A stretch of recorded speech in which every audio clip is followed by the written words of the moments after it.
Assalamu alaikum wa rahmatullahi wa barakatuh. Good morning, everyone. Thank you, Dr. Muhammad, for your introduction. Um, our workshop is going to be about the hands-on diagnostic. We'll start with the very basic information in microbiology. My voice is clear? Okay, here is my disclosure. I have nothing to disclose about. In any clinical microbiology lab, there is a variety of modules available and methods, starting by the direct stain and microscopy, the culture, gold standard still in many diagnoses, culture identification methods, antigen testing and serology, molecular, single-plex point-of-care PCR and syndromic testing, the rapid diagnostic, mass spectrometry and sequencing. Inshallah, we'll cover all of them among our workshop. Ibtihal, just stop here before you go to the second slide. I would like from the audience, which one of all whatever been listed in your lab, you can take a chance and then you can talk. So whatever been listed here, which of the says or that the system or the method that you are applying in your workplace? Mike. I'll give Mike.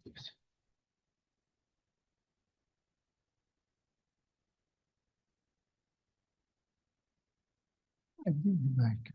Mike.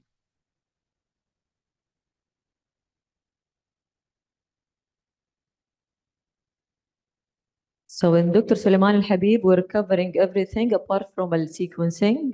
We still don't have this service, but inshallah we'll have it soon.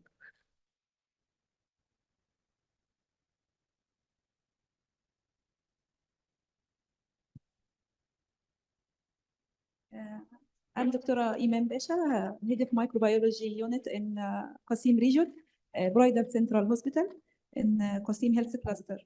Our hospital, we are till syndromic testing, till multiplex PCR. And you have the culture. We have direct staining microscopy. You have a culture, yeah. And then you have a direct stain. We have antigenic testing. Antigenic testing, great. Molecular.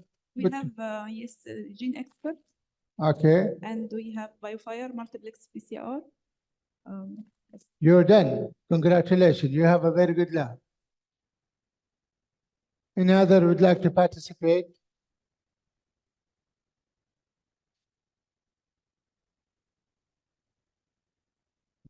Your name and the place of work, please. My name is Anas Madiri.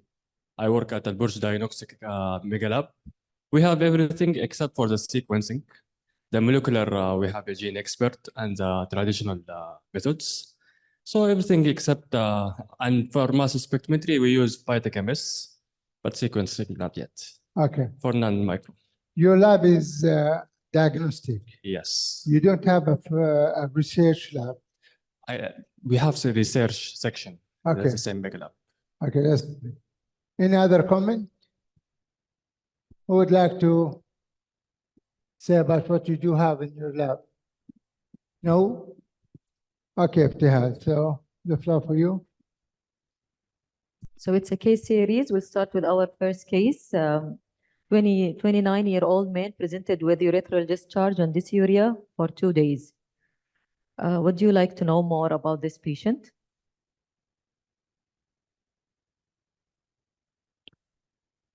We don't want you to sleep, okay? Please wake up, wake up. We need some very active, so that we can give you more and more. But if you're going to keep silent and quiet, then we cannot be active with you. So just, yeah, so the question for Ibtihal, repeat your question. So he's 29-year-old with urethral discharge. So this is a 29-year-old young patient. Yeah, with dysuria and urethral discharge for 2 days. So what is the first thing that it will come as a microbiologist or as a consultant?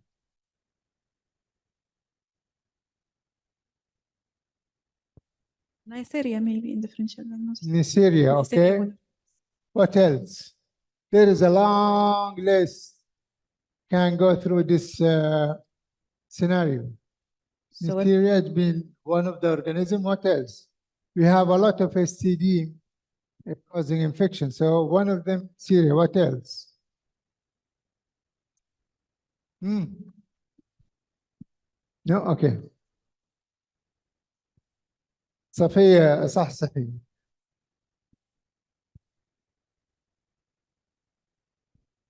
We try to specify which organism that cause the STDs. It's probably STDs. Maybe it's Neisseria gonorrhea or Trichomonas pallidum, syphilis, or maybe even what else? Chlamydia, maybe. Chlamydia, okay. Just one point here, okay. Chlamydia and Neisseria gonorrhea, okay. This is the two most common causing of STD infection, particularly in North America, and the most common causing of STD is the chlamydia, the second is Neisseria. اتحاد. So for risk factors, other symptoms are remarkable. I heard someone say UTIs. There is no urgency or any suprapubic pain. There is history of travel to Bahrain a week ago. And physical examination, there is redness and swelling at the opening of the penis with yellowish purulent discharge. So some of the common causative pathogen, as said, Neisseria gonorrhea on the top of the list, Chlamydia trichomonas, both of them should be covered on the management. Another list common, one is vaginalis, Tropinema pallidum, Mycoplasma genitalium, Haemophilus ducreyi, and herpes simplex virus. Again, I was expected someone to ask about rash, eruption, if it's exists on the patient. Okay, so what would you send, what would you order for this patient in the lab? So the question here, okay, what kind of specimen Yeah. that the physician or the think about it and send, and what is the policy in the lab, particularly if they are suspect sexual transmitted disease patient, what kind of methodology that they have, what kind of media that they have, okay? So we need a action from you.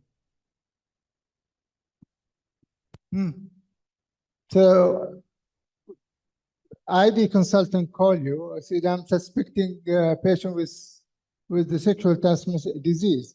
So what is your opinion when you're going to talk, and what kind of test or the procedures that you're going to inform the ID person to rule out or rule in this infection?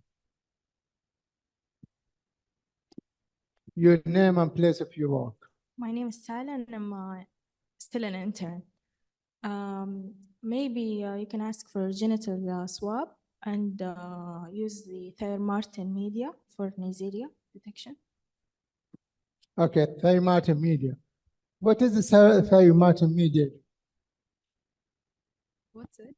What is the Thyromartin media used for? Thyromartin. Mostly it's covered اللي هو Neisseria. Neisseria. Exactly. That is the most Thyromartin. We suspect there will be STD, then the Thyromartin could be one of your place, then you need to add it and see for it, okay? Okay. Yeah. I'm tested it. Okay. So, Oh, okay. So they send the swab. And this is under the microscope in the high power field. What can you see?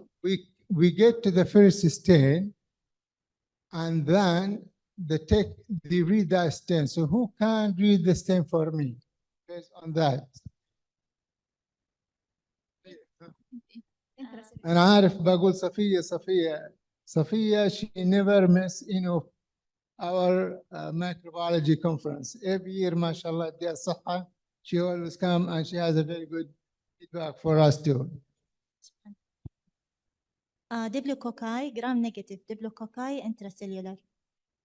So that's very good expression and reading the slide. So if the lab told you that this is going to be gram-negative, cocci, okay? Gram-negative cocci. So what is the first thing that it come in your mind as a physician?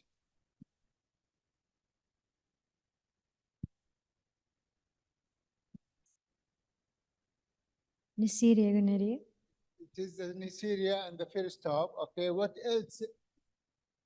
Forget about the sexual transmitted disease, but there is, what is the other bacteria that also can stain with the gram and tend to be gram-negative cocci in pairs? What other organism?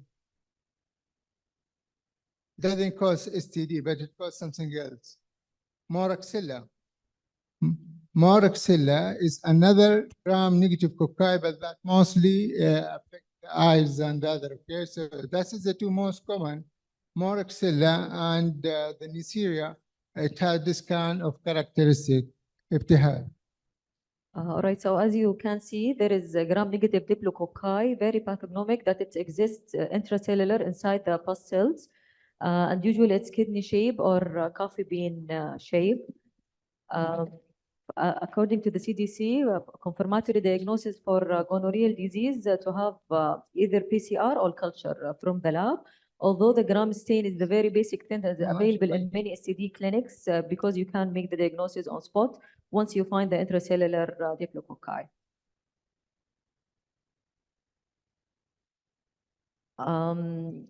So basically, you all know what are the difference between gram-negative and gram-positive.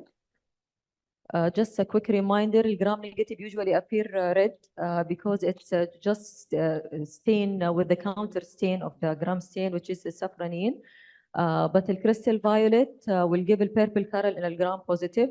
This all because of the cell wall composition of the bacteria.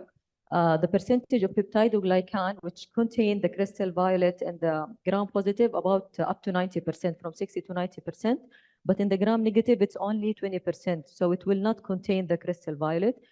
Instead, it will be stained by safranine, the counter stain.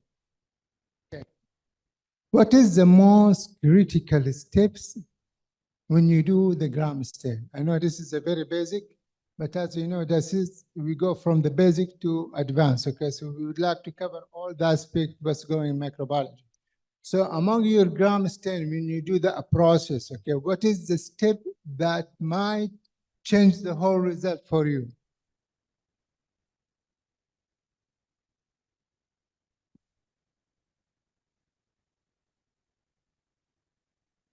Alcohol, because over or decolorization may change the color falsely from positive to negative. That is a decolorization. Okay? The decolorization basically can change the whole result.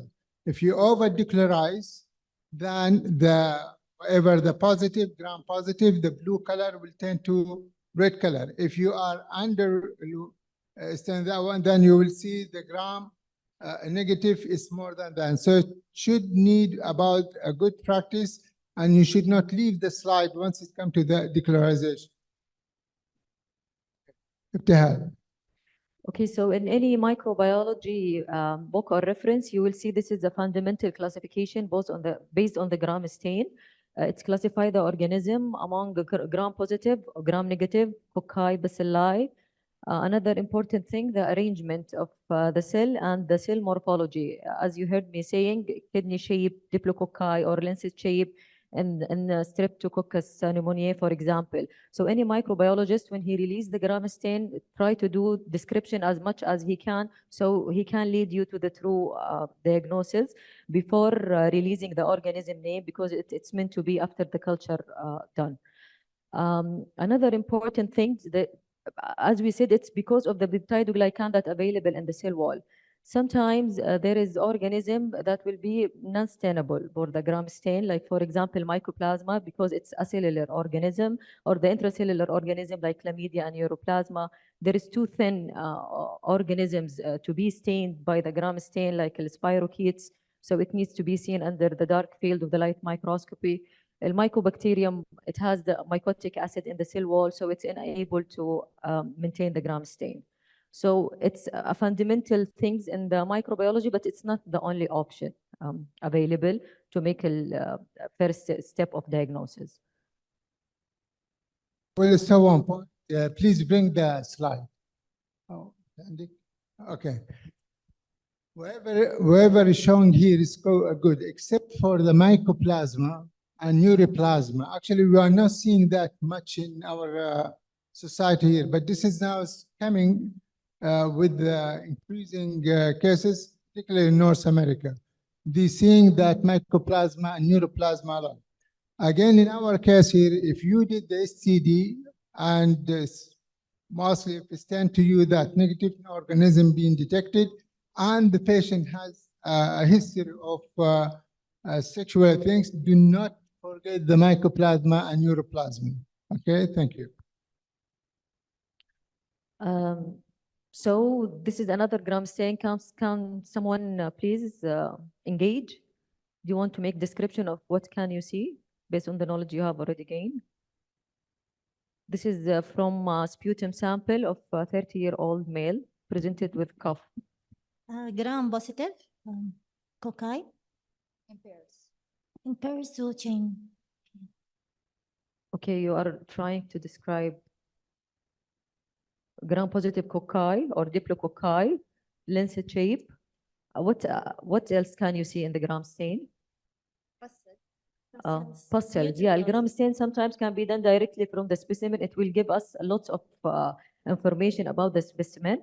So this is sputum. We can't say only from the gram stain that it's high quality, deep specimen because there is no epithelial cell. There is lots of pastels. We can use Q scoring or other type of scoring to assess the quality of the specimen. Again, will give information for the physician regarding the true pathogen oral colonizers.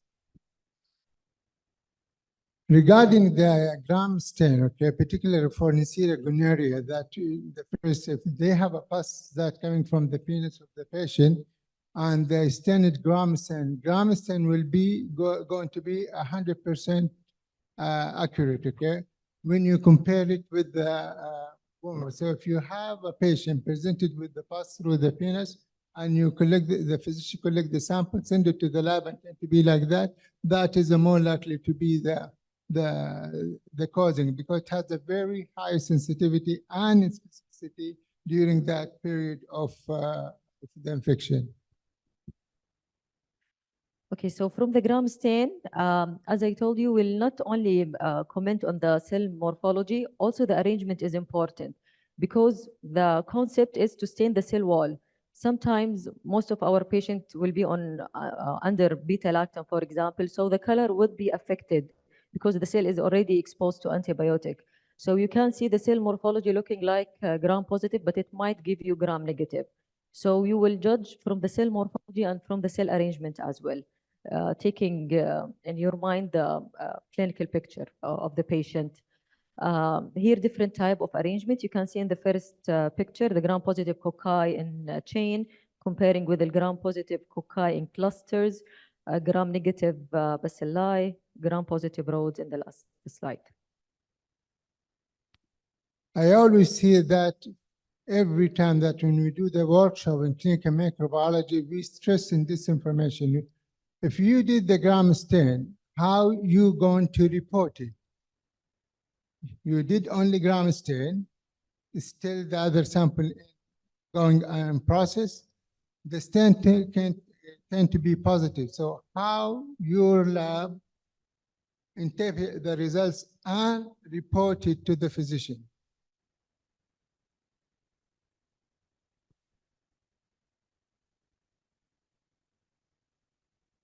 It's different. For respiratory sample, we have to comment on epithelial cells, white blood cells, and the bacteria or fungi if we found candida or budding yeast in the sample. In wound or skin and soft tissue infection suspected sites, we can also comment on white blood cells and the presence or absence of bacteria and epithelial cell. This gives idea about the quality of the sample, and it can help the physician more to take an idea how he collects the sample and what we can proceed or not. In fluids, we have to comment. Okay, but this is not the answer I expected, okay? Back to the previous slide. You have that in your lab and you read it in macroscopy, okay? I will give the chance to, you have this stain, you did it and you read it. How are you going to read it and how are you going to report it to the physician? Thank you, doctor. You only report the shape and type of gram negative or gram positive, and arrangement. Because you have to wait for culture, you only inform the physician about your preliminary result. So he can initiate the proper antibiotic until the culture results or molecular results are out.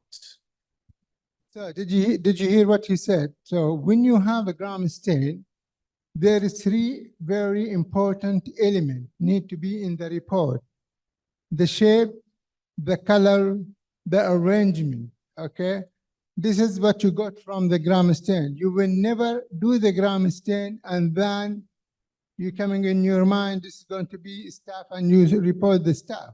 You saw gram positive cocci in cluster, definitely is staph, and then you put in your report a gram stain and the name. This is cannot be at all. You only report what you saw. The gram stain never ever give you a name of organism. It give you, as we said, the color, the shape, and the range. Okay.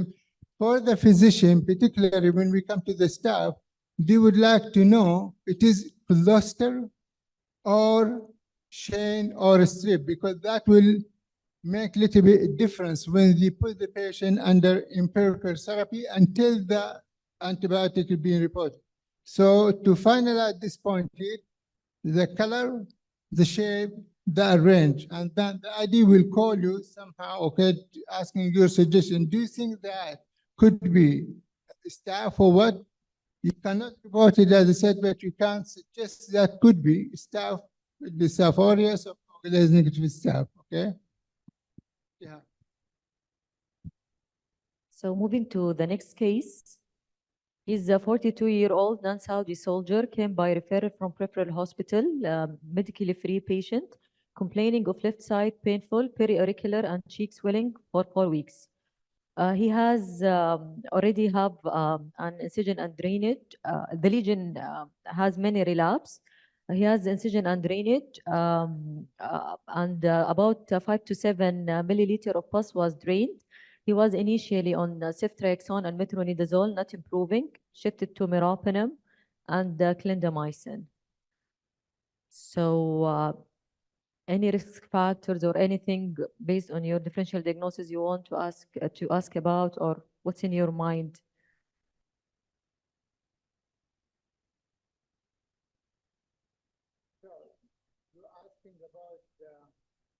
The risk factor here, okay?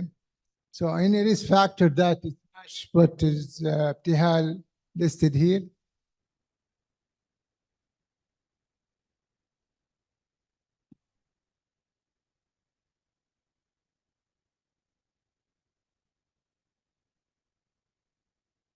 Maybe viral infection. We have to think about viral infection.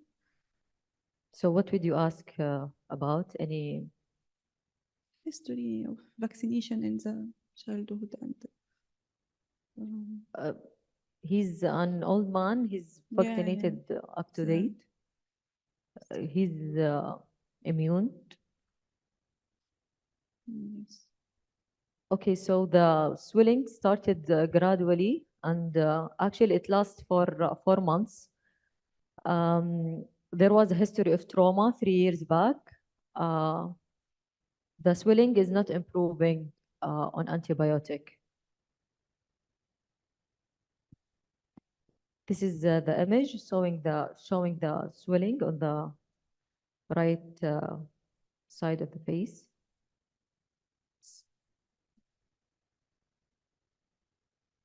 He's from Jazan.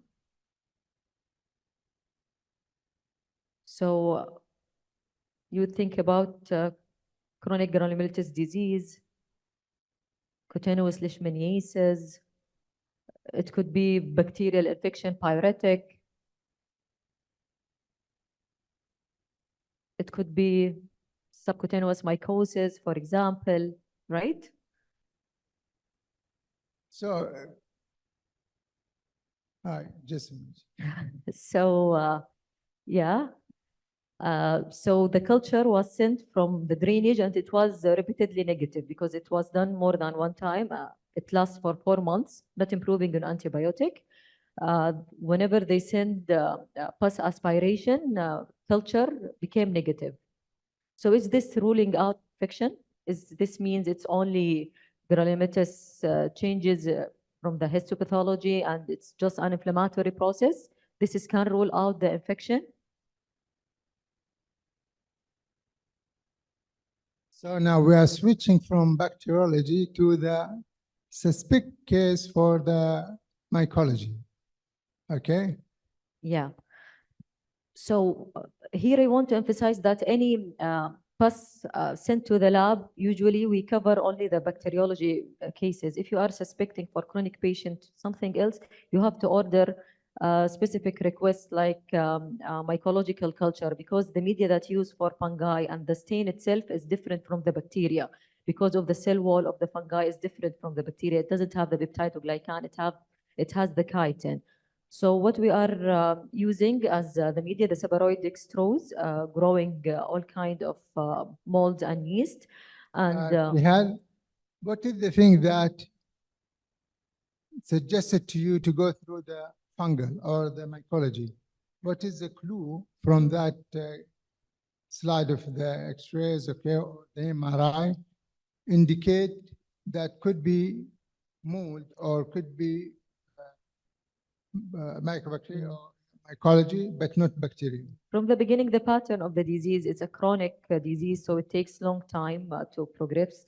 It was gradual in onset, patient not improving in antibiotic, without previous exposure to antibiotic and known to have any multi-drug resistant organism.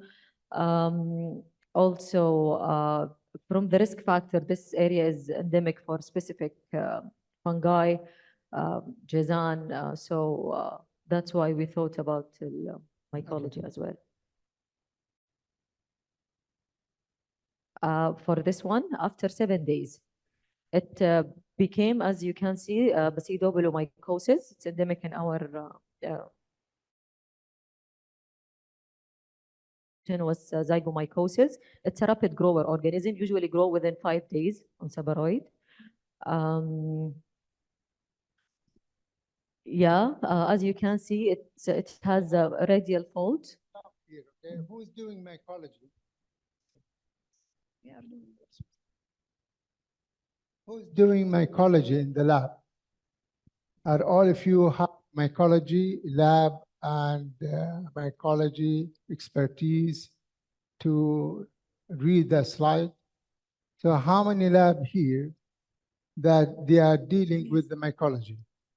we have You're dealing with we have mycology? yes, we have culture media basics, sabarut, and yeast panel in one of our automated machines.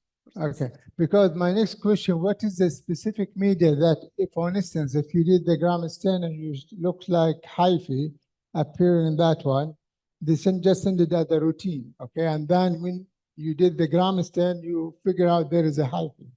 What is the next step that you will take it?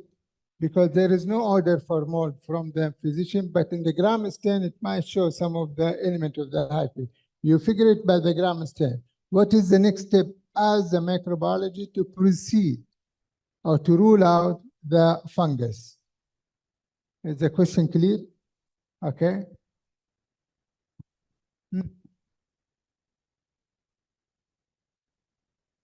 Maybe we can do India ink stain. Ittihal? Okay, India ink usually done from the specimen itself directly. It can be done from the tissue itself. Usually it's done in the histopathology section. Okay, why are you saying India? We can also add mycological media and incubate. Okay, what is the India ink? It's It to give you, if the India ink, let's say India ink is tend to be positive, so what kind of organism? I'm not sure. India ink mostly for the Cryptococcus neoformis, which is one of the yeasts, can cause CNA infection. Okay, it can cause brain whatever. So that's what we use the India ink. You can explain, okay, Ittihal, what is the India ink and how does it look like when you do it in microscopy, and what type of specimen can be used to do the India ink? Usually it's done directly from the specimen. If it's CSF, if there is a suspicion of Streptococcus, as Dr. Said, it's a gram, we consider it as negative stain. So if it's not, because there is the capsule of the Cryptococcus, the differences between it is the other candida, there is no capsule. So the capsule will not have the India ink itself. So under the microscope, you will see a hollow area around the cell itself. All right. So according to what you are suspecting, you will do the right stain and the right culture for the patient. Usually this lactophenol is it's done from the culture itself and able to make the identification for the different organisms. As I told you, molds has the chitin in the cell wall, which can be stained by cotton blue, and the lactophenol is used as a preservative for the slide itself. Here different slides of common molds that or I dermatophyte. will stop you here, Ibtihal. I want from the audience to give me the explanation of the 4 pictures that on the wall. So, what is the 4 slide indicate here? Any clue?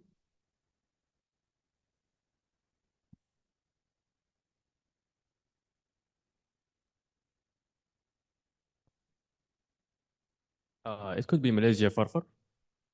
Malaysia Farah. Now, my question, what is the No, the one on the right. one on the right, okay? This one you mean? Malaysia Farfar. Maybe it's good to, because this is a stain, to describe what you can see in order to think about the pathogen itself, right? Yeah, Malaysia Farfar, it need olive oil to put it on the media so it will allow for the Malaysia Farfar to grow. So you need olive oil on that, otherwise you don't see it, okay? Again, we're still in the same page. I need to identify the one on the top of the right and the left, or the one in the left and then the right, and the other 2. But please, doctor, let me just answer him. For malassezia fever, usually it's the diagnosis is made from the KOH, and usually it looks like spaghetti and meatballs, the small hyphae and spores around it. It doesn't look like this. This is by lactophenol done from the culture itself.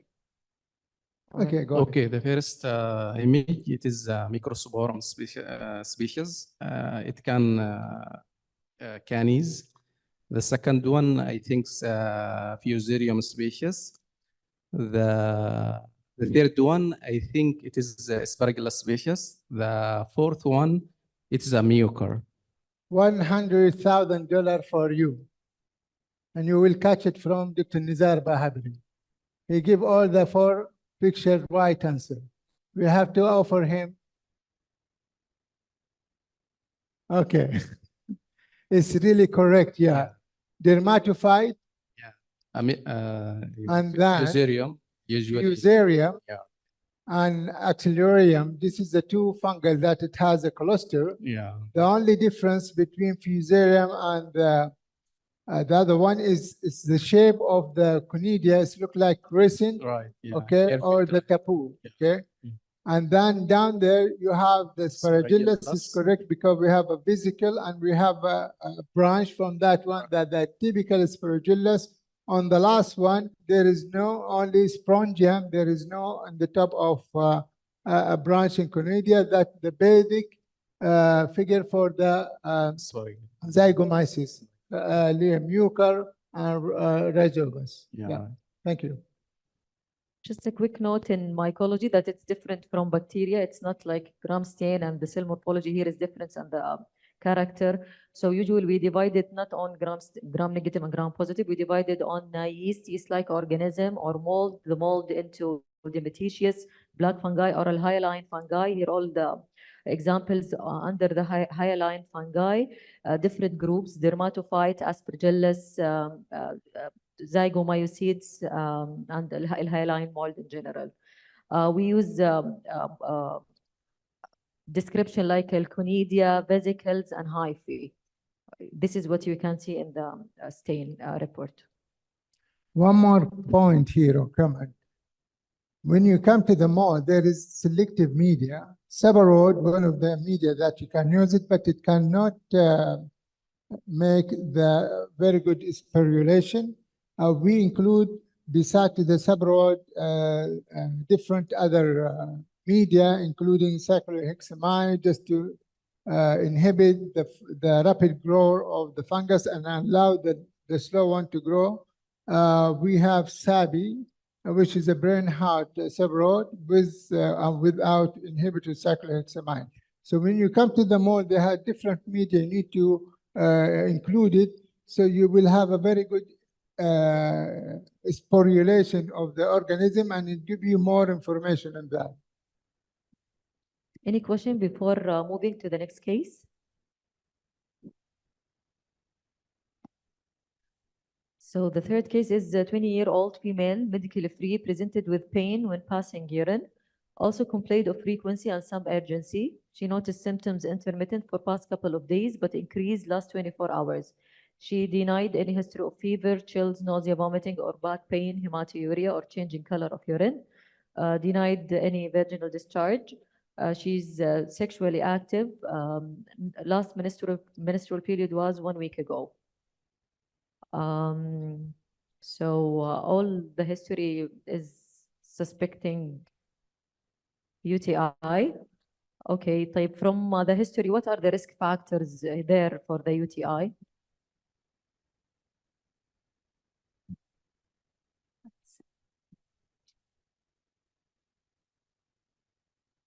Repeat your second question. From the history here, what is the risk factors for this patient to have the UTI? Like she's the female, so having the short urethra. Vomiting, back pains, hematuria. Okay, denied.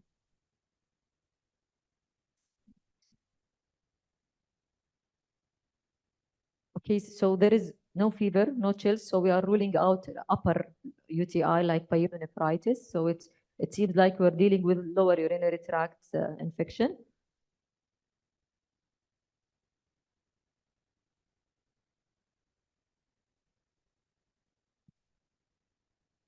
So UTI usually divided into upper, lower, complicated, uncomplicated, acute, or recurrent. This is all would affect the management of the patient. A common neuropathogen that would cause UTI, the most common, as you all know, is the E. coli. The group of Enterobacterales is the #1 responsible for UTI. E. coli, Klebsiella, and Proteus.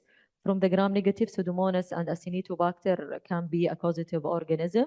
From the gram-positive, bacterial Enterococcus is really common. Group B, Streptococcus at certain population. Staphylococcus saprophyticus can lead to honeymoon UTI. Other organisms like chlamydia and gonorrhea, candida, not really common. Parasite, schistosoma hematobium in endemic area, and some viruses like adeno and varicella. It's really important to know what is the causative organism of your syndrome that the patient presenting with the symptoms, so you will be able to diagnose this in the culture or to include it on the media that you are using. Type for urine, there are different type of specimen that can be sent to the lab. It can be sterile or it's controversial. Usually it's sterile, but according to the method of collection. So if it's voided urine. I will stop you here. All right. What kind of urine sample that you advise the emergency or the clinician to send it to you? What is an instruction that you have it in your lab for the patient to have who actually suspect that it's the same cases has some sort of difficulties or pain? So the question here, what the instruction that you will give it to the physician or that you do have it in the lab when you do the urine test and analysis?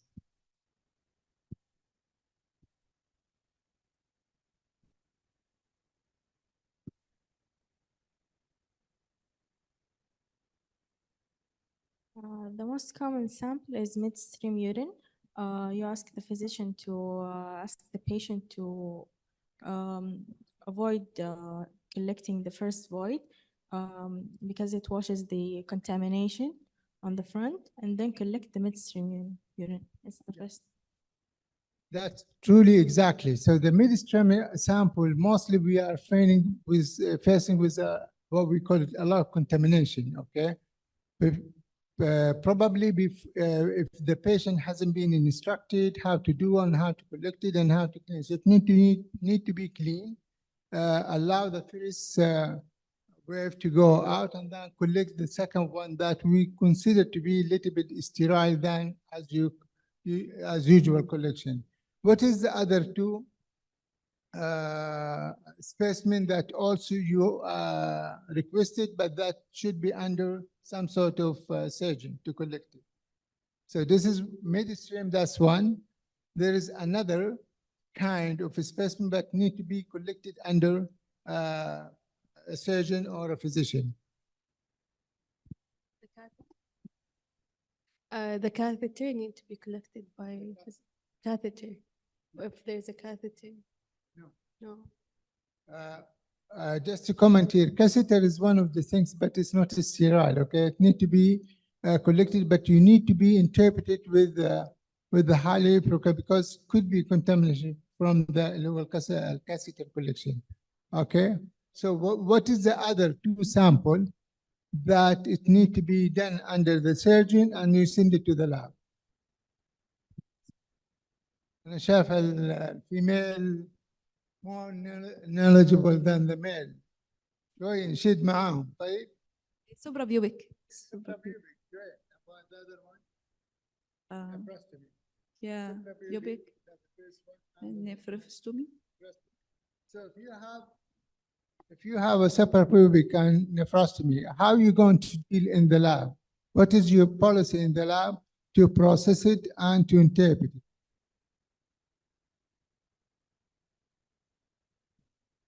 ساعتها مش هيبقى يعني we consider the count but in suprapubic sample and nephrostomy any gross we will consider. Okay, you only deal whatever is gross. It's totally different from the midstream, okay?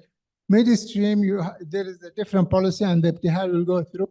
But if you have a sample that collected by suprapubic and nephrotomy, any single colony grow on that plate, you should approach it as a significant, and you have to do the full identification and susceptibility. ibtihal. So this is really important, starting by knowing your uropathogen, the organism that you're looking for. Second thing, the type of specimen you receive in order to be able to release an informative report. We talked about the gram stain or microscopy in general in microbiology. Do you think there is a role of microscopic examination in urine samples? Like, for example, the gram stain, do you do in your institute gram stain for urine and report it? No, I can't see. Can you raise your hand if you do gram stain? But it's controversial, so it's still right to do it. Because the one bacterial cell, if it's seen, like the gram negative, it's equal to 10 of power of 5 colony forming unit under the oil emergent field. It's equivalent to 10 to power of 5 colony forming unit per ml. So it's diagnostic that there is a significant amount of bacteria in the specimen. But although it's controversial to be done, from the microscopic examination, you can comment on the crystals in the yeast if it's present in the pus cells as well. Says here what ibtihal said, if you have a urine analysis that is been ordered, and then if you saw the strip, okay, or the machine that can read the strip, if you figure out that there is a trace white blood cells or whatever red blood cells, it is very important to confirm it with a microscopy, okay? So this is because physicians sometimes they order urine analysis and culture, and some of them you only order the analysis but not the culture. So if you find in the analysis that the red blood cells +1 or trace and the white blood cells, the same issue. At that point, you need to do the microscopy and then you report it and proceed with the analysis and culture. Okay, so usually there is parameter we like to link from the urine analysis to the infection. Like the nitrate, usually if it's positive, it means there might be a true infection, but please be minded that there is some organism unable to reduce a nitrate to nitrate, like Staph aureus, Enterococcus, and Pseudomonas, and still they are one of the commonest pathogen. Leukocyte strays, again, will give you indication if there is infection, catalase test, some of the bacteria able to produce it, specific gravity, if it's acidic or alkalitic, concentrated urine or not. Some organism, usually the urine is acidic, around 6, the pH. But it can range from 4.5 to 8. Some pathogen like E. coli tend to be with the acidic urine, and some prefer alkalitic urine like Proteus organism. So this is all will give you an indication from the urine analysis itself. As we explained, there is different type of specimen, and there is different method in the culture use, the famous 4 quadrants for the qualitative assay, for the quantitative assay, but for qualitative and semi-qualitative, we tend to use calibrated loop in order to be able to give numbers in our report. So for the most common received specimen in the lab, the midstream urine, the urine can be contaminated by the urethral and vaginal pathogens. That's why we commonly use the 1 micro loop. And usually the significance amount of bacteria to make a UTI 10 to power of 4 chloriniform, 10 to power of 5 chloriniforming urine per ml. So once we diluted the urine to 0.1 to 1 microliter, it means if there is a 1 colony, it's already equal to 1,000 ml. Okay, this is clear. So in order to proceed with the culture that it's significant regardless any background of the patient, we need to see 100 colonies per culture, per plate. Do you have in your lab, when you do the analysis or the culture for urine, a specification for that one? Since it has different calibration, so the most calibrate that we use it is 1,000.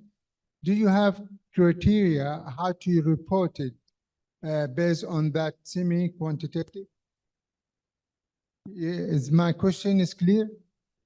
Okay, you have a urine culture requested, okay, and then you submit it and you culture it by using the, let's say 1 in 1,000, that will give you one colony equal 1,000 colony performing unit, okay? How are you going to report it to the physician based on the number, whether it is 10,000, 100, or whatever? Do you have some sort of criteria that to report it, because we consider some sort of contamination? So how you will avoid the contamination versus a specific pathogenic using the semi-quantitation?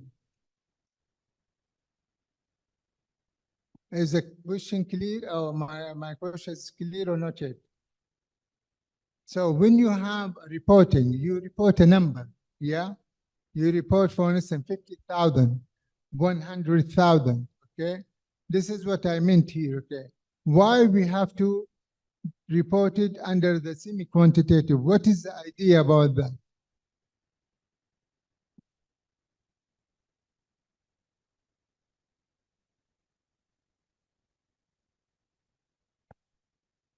Because of the progression of the infection and also the monitoring of the antimicrobial. Yeah. So just to make a clear answer here, we do the semi-quantitative by using the urine culture sample of midstream, okay? The reason for that, because if you have, well, when you do the urine culture, majority of them it have at least one population of organisms, but sometimes you might have 1 or 2 or actually up to 3 different organisms. So to avoid the contamination and to have a direct direction for yourself and for your physician, you have to come with criteria when you will do it, when you do the identification, and when you have to do the acceptability. Usually, if you have 100,000 colony forming unit that considered to be a significant infection.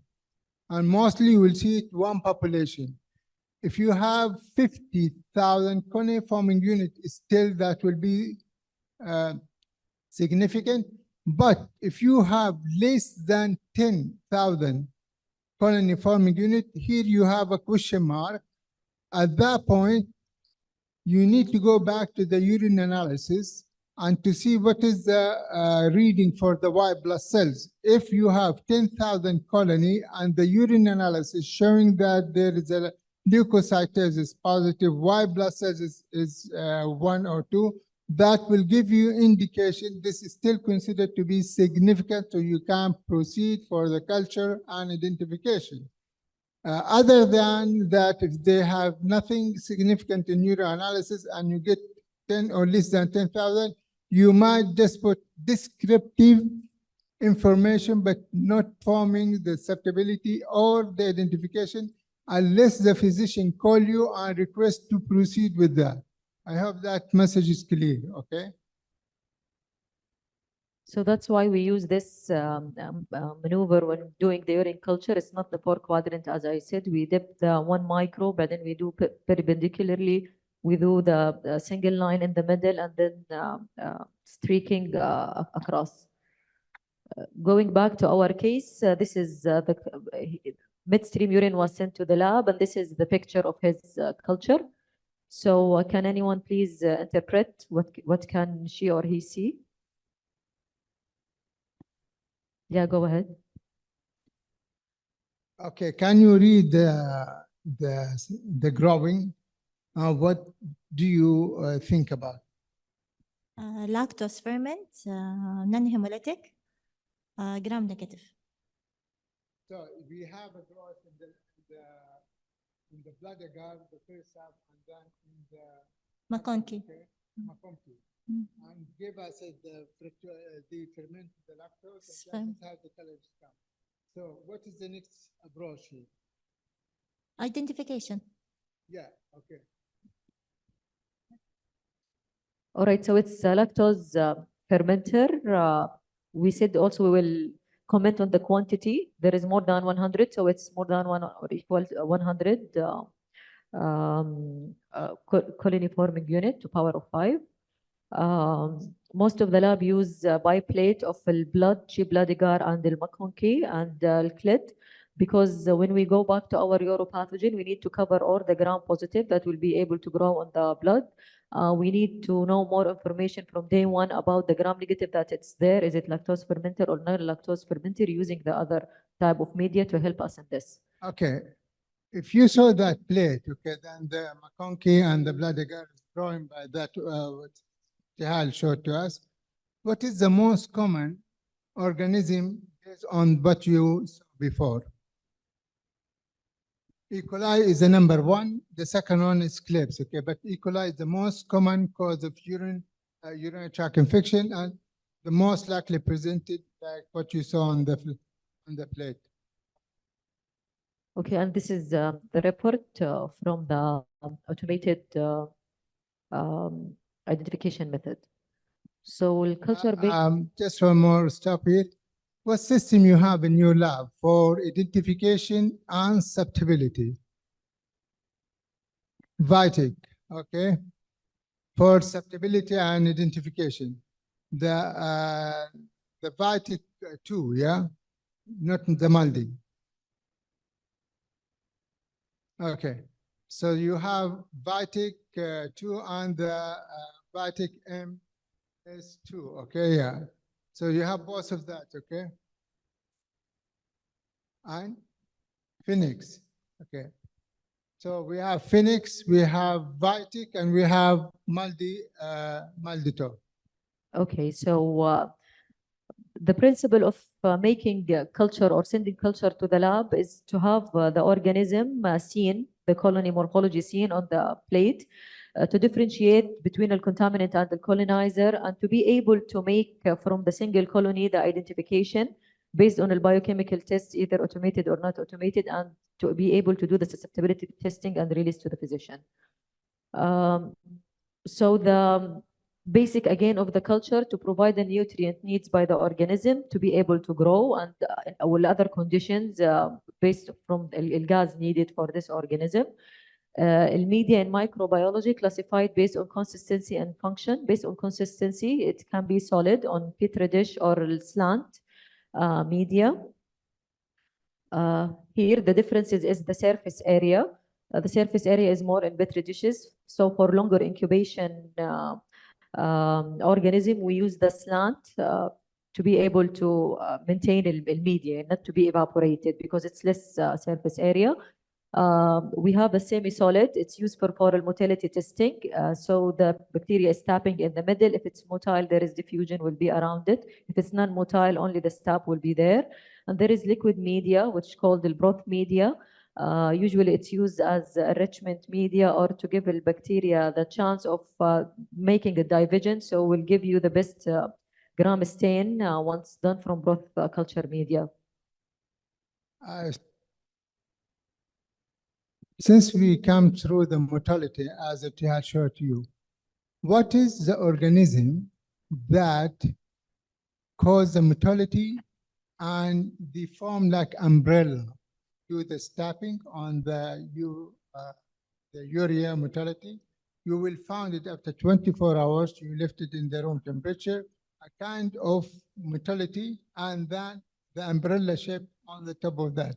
What's the name of the organism? Proteus? No. Pseudomonas? No. This is the bacteria have a very characteristic. They form the umbrella and then they have some zigzag under that one when you do the urea motility indoor. It causes the meningitis and the elderly Can people. cause meningitis, yeah. Extreme age.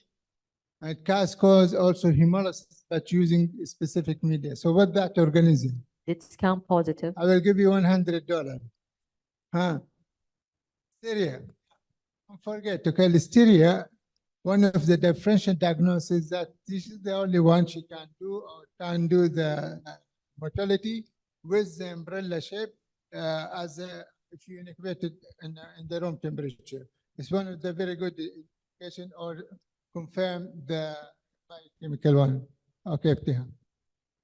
So the classification made on the consistency, as I said, and again, and the function and use of the media itself. Based on the function can be classified for transport media, general purpose media, enrichment, selective, differential, and susceptibility media. Transport media, usually it's a preservative containing media just to make it stable from 6 to 12 hours, the organism. Examples, the AMAs that used for most of the swab, it can ensure the viability of Gonococcus because it's a very fragile organism. Calibrate used for preservation for an enteric pathogen. General purpose media that has a basic nutrient like Columbia or blood, so the organism, general organism, non-fastidious can grow on it. Rich media has more factors like heated sheep blood agar, the chocolate, having the X and the V factor to be able to grow fastidious organisms.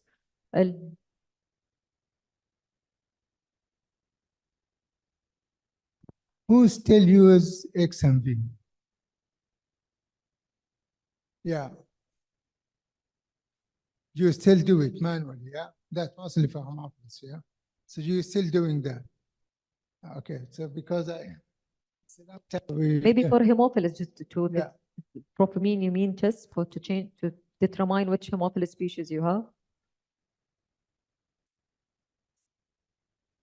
No X and V factor you asked, right? I'm asking about the XV factor, okay?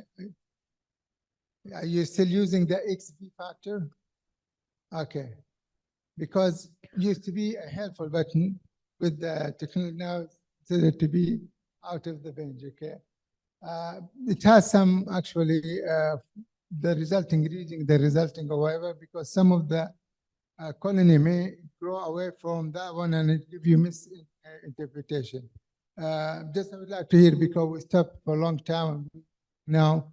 I'm off on all that, okay? Yep, yeah. There is an enrichment media. It has substance that enhance the growth of an organism that we are looking for from the specimen, and it has some inhibitors to inhibit organisms that we are not interested in. Like for example, selenite broth used for a stool sample to enrich Salmonella and Shigella and to inhibit the other GI flora. Selective media, it's not like general media, but it has some inhibitors, antibiotic or salts, for example, or dyes, in order to inhibit the commensal or a normal flora in the site that is taken, that we are not interested in making any more identification or AST. But I want to emphasize one thing here. You said about the thiamycin for Neisseria gonorrhea. It's a selective media, yeah, for Neisseria gonorrhea, but it has the vancomycin. There is some certain population of Neisseria gonorrhea that can be resistant to vancomycin. So I mean sensitive to vancomycin. So it will not grow on the thiamycin. We have to use also the normal chocolate in addition with the thiamycin to not miss this kind of organism. This is different type of media with a specific selective and enrichment for specific organism. For stool culture in the lab, usually routine report will comment on Salmonella and Shigella because it's the one that looking for. But if your patient is having rice watery diarrhea and you are expecting Vibrio cholera, you have to make a special request because it grow in a specific media like TCBS and give the yellow color. If it's Yersinia suspected, so you need to include SIN media, not the general use media. If Campylobacter is suspected, we need to do specific condition of incubation because it's microaerophilic, so the oxygen is toxic to it. It needs only 5% of oxygen, and so on. So the idea from this slide, please, from the clinical picture and from your expectation, we need to know this information in the lab to be able to isolate the organism. The differential media, from its name, it's used to differentiate between two populations, as we saw in the McConkey. Basically, it has the pH indicator, what's give the color, and there is some chemical, like for example, lactose, saccharose, and lactose, or whatever, to know if it's fermented or not. And based on the fermentation, if it's acidic and the pH indicator, the color will change. If it's not fermented, the color will not change.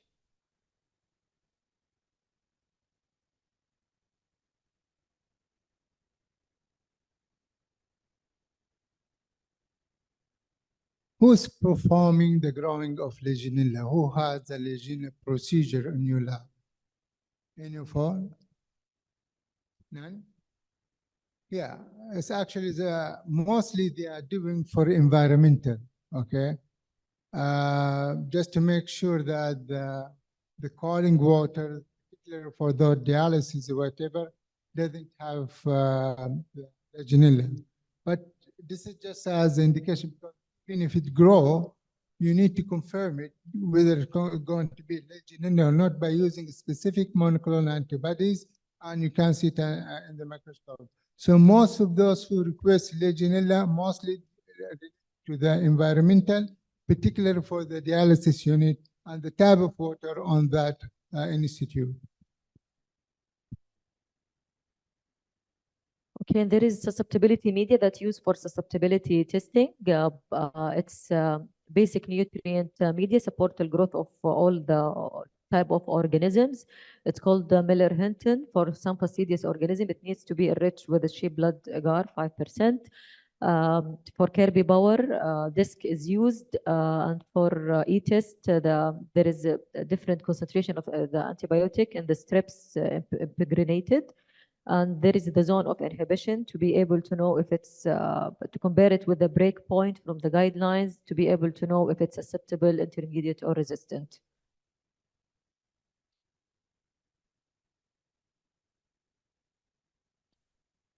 In every lab, there should be a quality control system followed.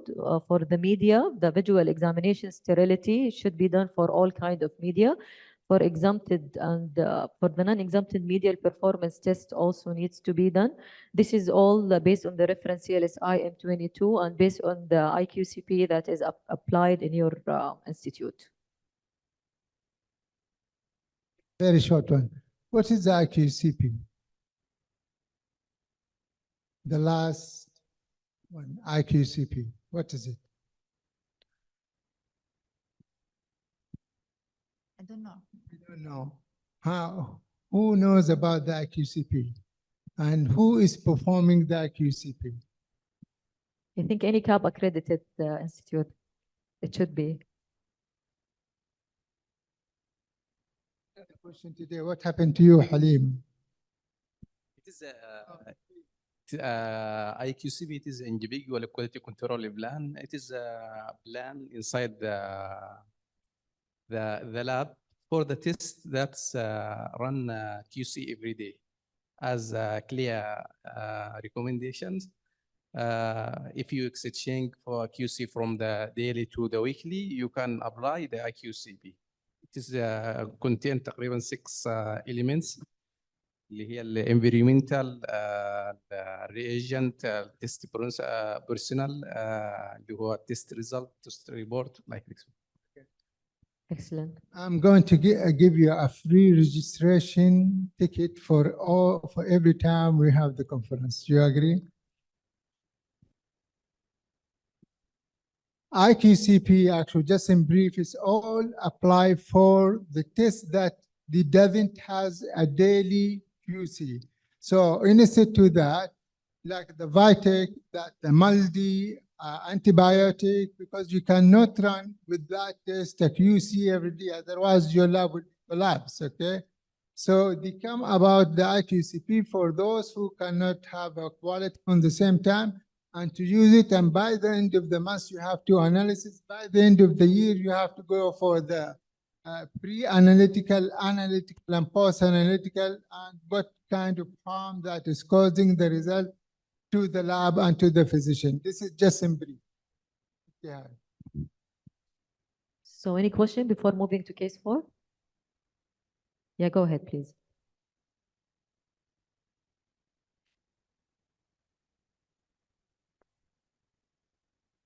Can you explain more about the gram stain or making slide for urine? It's direct, right?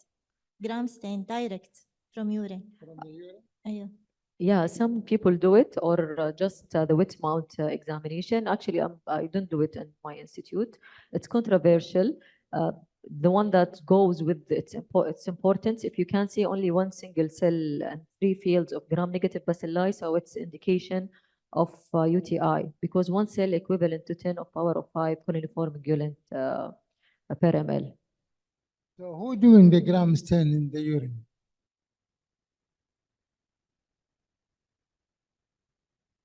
Because, yeah, and I agree with Ibtihal. We'll have no idea, no answer, rather than overwhelming the work on the lab. So I will not even recommend it, because you will not get any answer from the gram stain directly from the urine. And actually, don't forget, there is some bacteriuria patient. If he's or she's asymptomatic, again, you should go back to the history and to know the organism that it presents. So we don't make treatment and management only based on laboratory findings, especially with the urinary tract infection.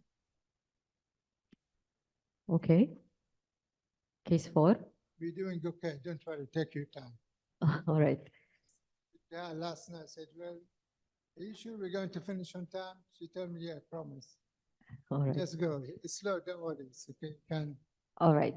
So for this 4th case, it's a 12 years old boy presented to ER complaining of generalized body ache for 4 days.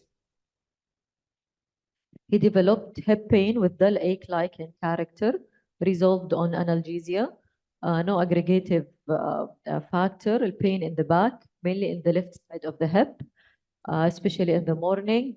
There is significant limitation of movement and limping, fever on and off, relieved by antipyretic. The highest measured is 39.5. There is no history of ingestion of unpasteurized dairy product, no history of contact with dog or cat bite, no history of trauma, no history of dealing with fish tank. There is no history of exposure to the soil. He's not a gardener. No history of autoimmune disease. But past medical history, he has sickle cell anemia, and he is allergic to ceftriaxone. In summary, he is 12-year-old boy, known case of sickle cell disease and folic acid, aspirin, and hydroxyurea. He presented with left hip pain and fever with significant limitation of movement and limping for 4 days. So what's your differential diagnosis and what tests that will help you, or do you want to move to the physical examination first? Yeah, go ahead, please.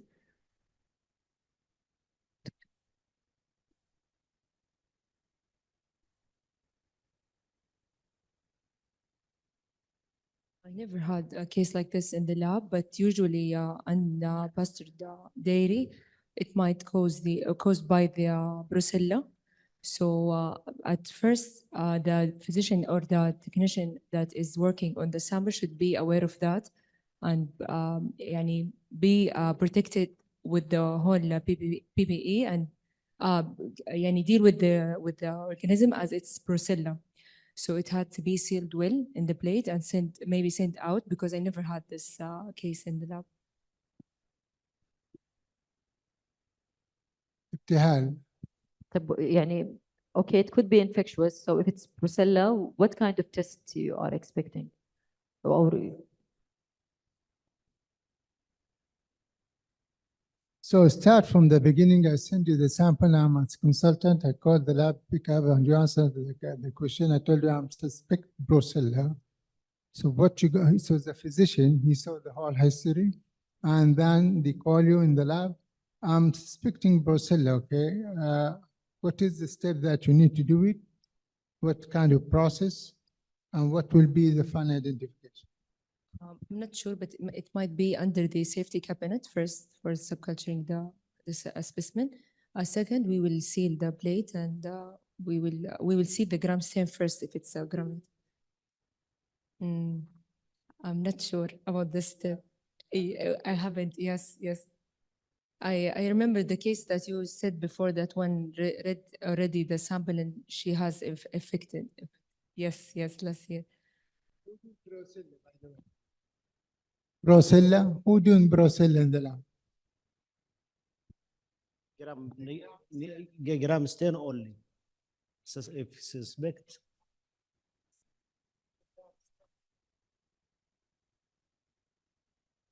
Typical gram stain for brucella as a textbook is gram-negative cocobacilli. Okay, that is the right definition and description by textbook. But if you come to the reality in the lab, rarely you saw gram-negative cocobacilli. Okay, so as he said, gram variable. You see it in gram positive. It's variable, violet and red, and sometimes completely show as gram positive. Okay, rod or small rod. This is one of the very critical problematic stain of brucella. From that point, because the one who reads the gram stain, if he reported gram positive root, the victim will be the one who going to stand the bench and pull out the plate and start working. Brucella, by the way, it is the #1 in Saudi Arabia that it causes laboratory associated infection. Yeah.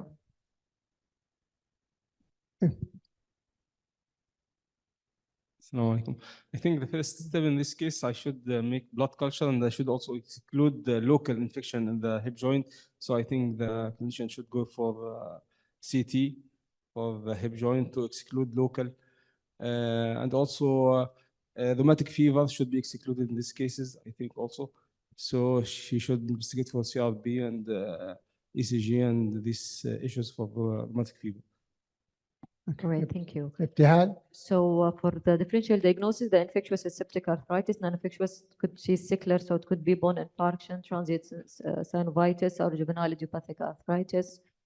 The investigation for this patient that was done, the CBC has leukocytosis, male neutrophil, ESR is 72, platelets is 463, CRP 288, Radiological studies was done, X-ray, ultrasound, MRI, showing effusion in the left hip joint.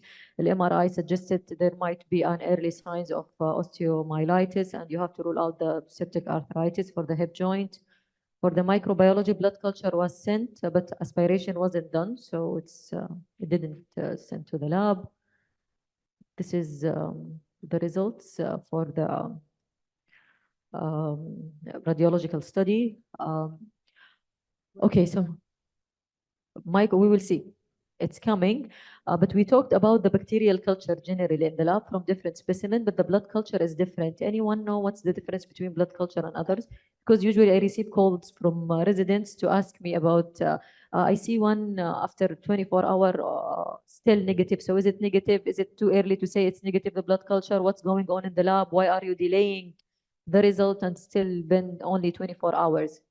So can you tell me what do you know about blood culture or how is it performed in your lab? 2 to 4 weeks? No, this is too long. I accept complaint from residents then. Okay, usually 5 days. Maybe you mean if for Brucella or some fastidious organism, we can increase the incubation, although the recent studies show that even the Brucella will be positive within the first 7 days of incubation with the automated machine. The point here, adding the current blood culture machine, okay, compared to the previous one, it is sensitive so far, okay. Before that, when they're changing the kind of media, we used to extend the incubation for up to 21 days if we are suspect of fastidious organism.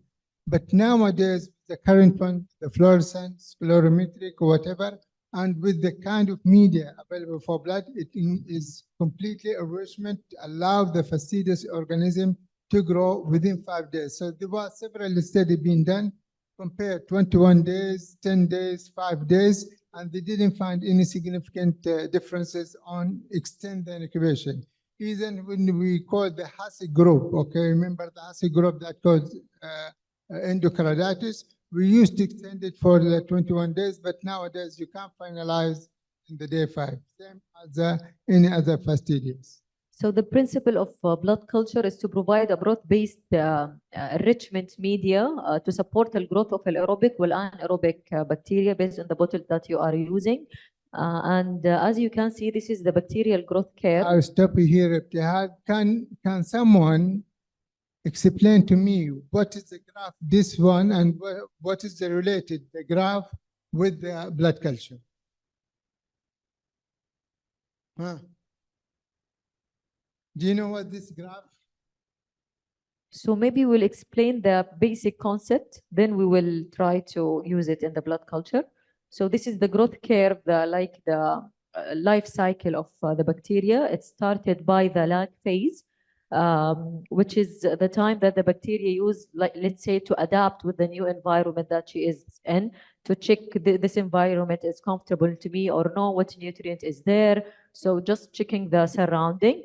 After the lag phase, here in the curve, it starts the exponential phase where the bacteria start to consume the nutrient present around and start to make exponential division and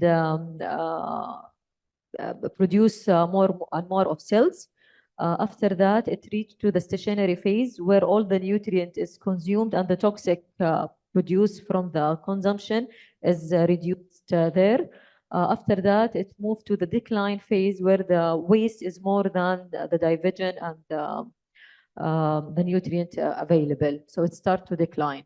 This is the Sana Ula microbiology lecture, okay? This is the first time when you go to the medical allied college or whatever and suggest for macro. This is the first chapter that you have to understand. Growth, bacteria, because what that means, you have to correlate it with the blood that is growing, okay?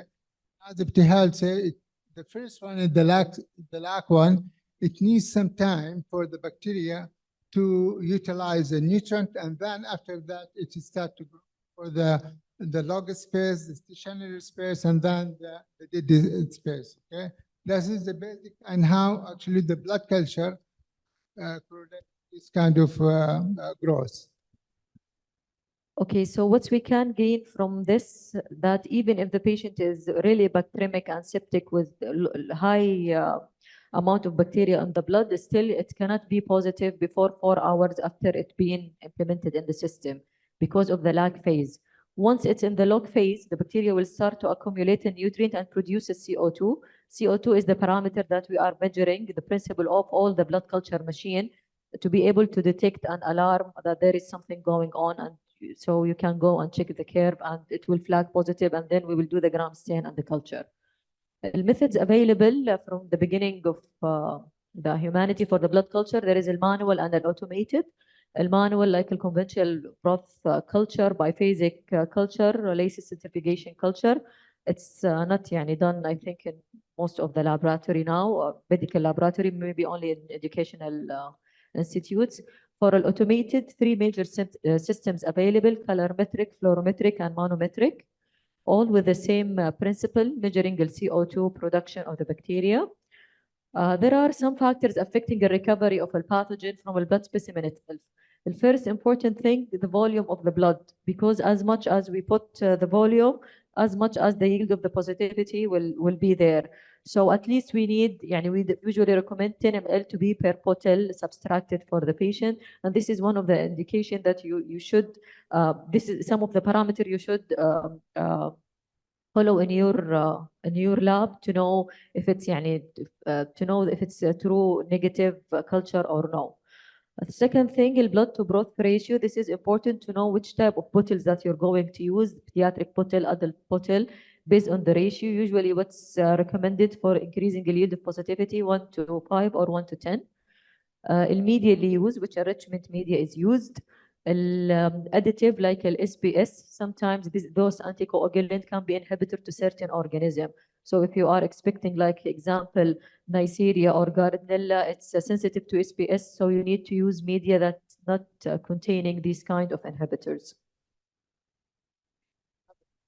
What is the optimal volume for the blood culture? Ibtihal, she showed you that blood volume, the most important factor, yeah? So what is the expectation for the optimal volume of blood culture? For adult bottles, it's like 8 to 10, the optimal. For pediatric, it's 1 to 3. Yeah, very important. You need to read the manufacturer instruction for the blood culture, okay? What is the acceptable volume or the optimal? And this is still really still considered to be one of the major factors that we're still facing in our lab. At least, okay, we have a monthly analysis to collect all the blood being collected, pediatric or adult, and we will try to see where is actually the problematic coming from. From our experience, at least 80% of the blood volume mostly come between 8 to 10. Minority or less of them, it comes to the 2 end, even very low than the whatever the 8 or very high than the 10. Yes. Yes. I think 5 to 8 also still acceptable. It's not perfect, but still acceptable. How about if you have long-term patient and they have less than 5 ml, like 2 or 3, and they are adults? Can you use the adult bottles, or you can use the pediatric bottles? Use the adult bottle according to your rejection criteria in the lab. In my case, we accept this one, but we put a comment that it's the volume is low, so it might give you a wrong negative result. Yeah, we're doing this, but it's, yeah, I mean, for the patient's sake, you can use the pediatric. Yeah, you can use it as long as the patient is not on antibiotic and you are not suspecting anaerobic organism, because the pediatric bottle will not cover the anaerobic organism. Yeah, you need to put a comment. If you run out of the adult bottle and you only have a pediatric, you need to put a comment. This is a pediatric. The optimal volume is 1 to 5. Okay, please interpret the result with the precaution. So if the blood culture tend to be negative after 5 days, the physician has to understand this is actually not the actual bottle that he used, but due to the shortage, okay, That the comment will be very clear, okay? So this is the different automated system used. This is from BioMarray called Backed Alert, Colorimetric, and there is the Versio now, Fluorometric from BD, Bactic, and there is the Versitric, based on the gases اللي production and the tension measured inside the bottle will flag positive. The advantages of using the automated blood culture systems, continuous monitoring, so it will reduce the contamination. No need to take blood every now and then to see the gram stain. Decrease the turnaround time because of the frequency of the screening of the bottles inside the machine. Audible and visible alarm. A graph illustrating the progress of a CO2 production, so it can be reflected to the growth curve of the organism itself.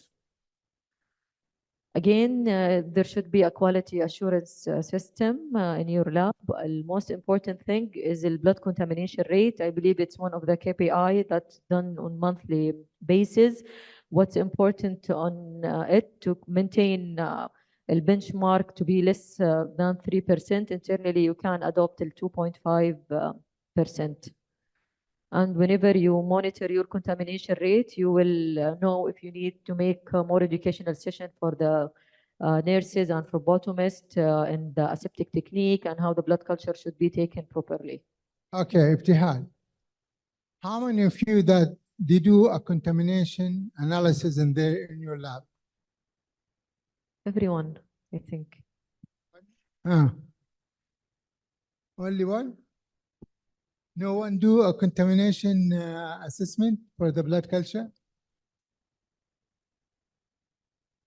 Yeah, it is very important that each lab has to do it, and you need to do it in monthly basis, okay? You have to go for at least a 100 bottle, the first 100 bottle, and then you have to figure out what kind of organism being grown there, okay? And you have to list it, because as Ibtihal said, the benchmark for the blood contamination is the 3%. The hospital requirement is about 25. The trigger should be no more than 2. So if you achieve 3, then you will go to the next one, 2.5. If you also match that one, then you can go for, it should not greater than 2. This is the 3 category, very important. It need to be done by every single lab who actually perform the blood culture. Blood contamination is a very important, okay? Why? Because that will give you a lot of clue for answering the question. Does collecting the blood wrongly?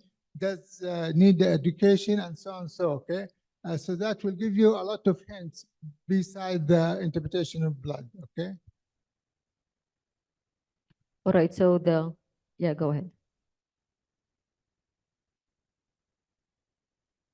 Regarding blood culture contamination rate, I think most of the lab have a problem how to calculate blood culture contamination rate, because actually what's required to make blood culture contamination rate is to have 2 sets for each patient, which is usually not fulfilled. Most of the patient will have only 1 set, either aerobic and anaerobic or either pediatric bottle. In some cases, I know that some labs is rejecting to have 1 set. But I think most of the labs is not making this criteria, so they are accepting if you are getting 1 set, it's acceptable. So now if I have 1 set of blood culture bottle and I have coagulase negative step, how can I say that this is real contamination or not? The criteria is, as you said, to have 1 commensal or skin flora from one set only within 24 hours of submitting 2 different sets to the lab. So sometimes, yeah, I agree, only 1 set is sent for the patient and you can't find any another following blood culture for this patient. I don't exclude it based on the guidelines. No, I go back to the clinical history and I check if the patient was truly having the infection or is it was only a contamination and ignored by the physician. And most probably, like bacteria, or if the doctors is not sending another request, it means it's contamination. They didn't consider it as a true pathogen.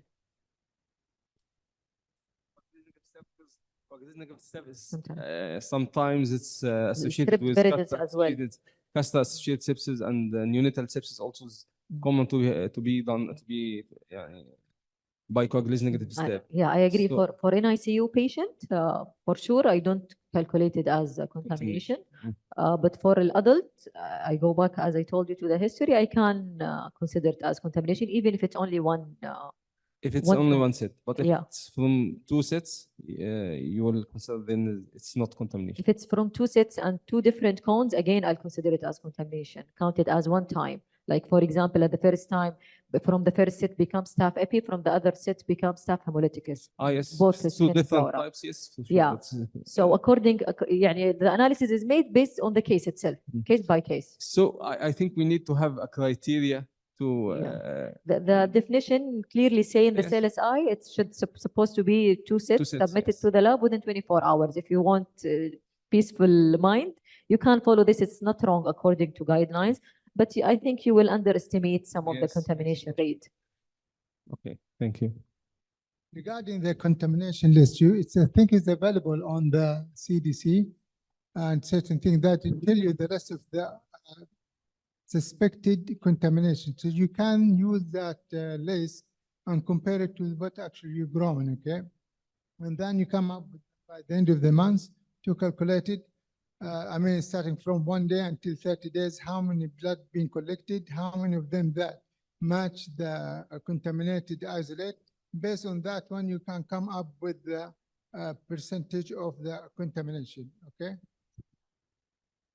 All right, so case summary, just to remind you, 12-year-old boy, known case of sickle cell disease. He presented with left hip pain, fever, significant limitation, movement, and limping for 4 days. The blood culture showing this, it flags positive after 24 hours of incubation, within 24 hours of incubation. And this is the gram stain. Anyone want to engage?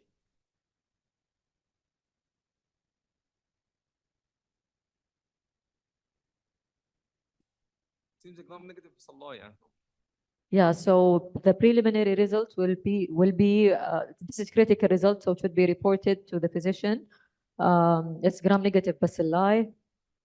After the culture, after 16 hours of incubation, this is grown on McConkey and clit, sheep blood agar, and chocolate, the one that's usually used routinely for a blood culture. So can anyone engage also based on the gram stain and I like your description before, so okay, yeah, go please. Non-lactose fermenter. No, it's oxidase negative. So it is lactose fermentive. He said Yeah. non-lactose It fermenter. is non-lactose fermentive, oxidase negative. Sickler because of a. Okay, we will see.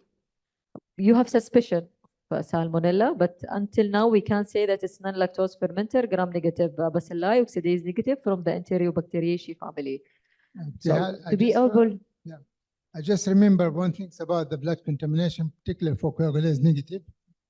I personally, okay, I will report whatever I've seen, okay? I cannot judge this going to be significant or non-significant, and I will leave the final interpretation or accepting this result to the physician, because I don't see the whole picture here.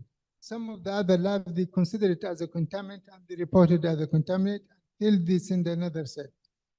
The very important, if you are going for that kind of procedure, you need to exclude 2 coagulase negative staph. Which one? And it has a real impact on the patient. What is the 2 most important coagulase negative that you should report it, although log deniensis, that's the first one. The second? No. It's log deniensis and اللي هو dermatitis, okay? So this is staph epi, staph epi, and the log deniensis. That is the 2 most common species. They're very important, has a clinical background for the patient. So I don't know what is the right answer, but for myself, wherever I have it, like coagulase, I will report it, and then I put if there is clinical indication, please send another sample or interpret the result with the precaution. All right. So from the culture itself, we until now we have information that is gram-negative and it's non-lactose fermenter, oxidase positive. In order to be able to make identification, we need to do biochemical test, either manual, the spot test that will give you an idea directly, like catalase in case of staph or strep, to differentiate between them. Coagulase is important for the patient to know if he has having true infection or just contamination from day one, and there is no need to wait for the culture if it's cones. There is API, like biochemical test doing manual and entered on the database system to give you the identification. Automated اللي used by most of the lab now, the most famous Vitic, Phoenix, Microscan. This is all biochemical tests. There is a MALDI-TOF and some molecular testing that can help in the identification as well. MALDI-TOF principle, it gives you a protein fingerprint of the bacteria, so it's really specific and highly sensitive. It's called the matrix-assisted laser desorption ionization. So basically, we use a matrix that can absorb a laser once we apply our organism. Then on the matrix itself, then the laser is subjected to it. It will generate ionization there. Then it will the ions is moved. The ion is moved in the tube based on the molecular weight of it. Then the detector will detect the different tubes based on the time of flight. Analysis will done on based on the database available in the system and will give you the name and the percentage of this organism. So in this patient, we use a Vitic. It gives us a result as Salmonella species. Salmonella, it's really important to know if it's typhoid or no. So serological testing is important to be done by the grouping. From any automated system, we can't say the organism, let's say serotypes, we have to do the serology. So it was reported as Salmonella group. Grouping was done. It was group B. And this is the antibiotic that used, N91 card used for this one. Okay, so after we have a report from a machine that telling us what's the name of organism, we have to assess two things. Basically, the percentage of it to know to check the purity. This is you use a pure colony, high percentage, so it's not contamination. It's a true identification.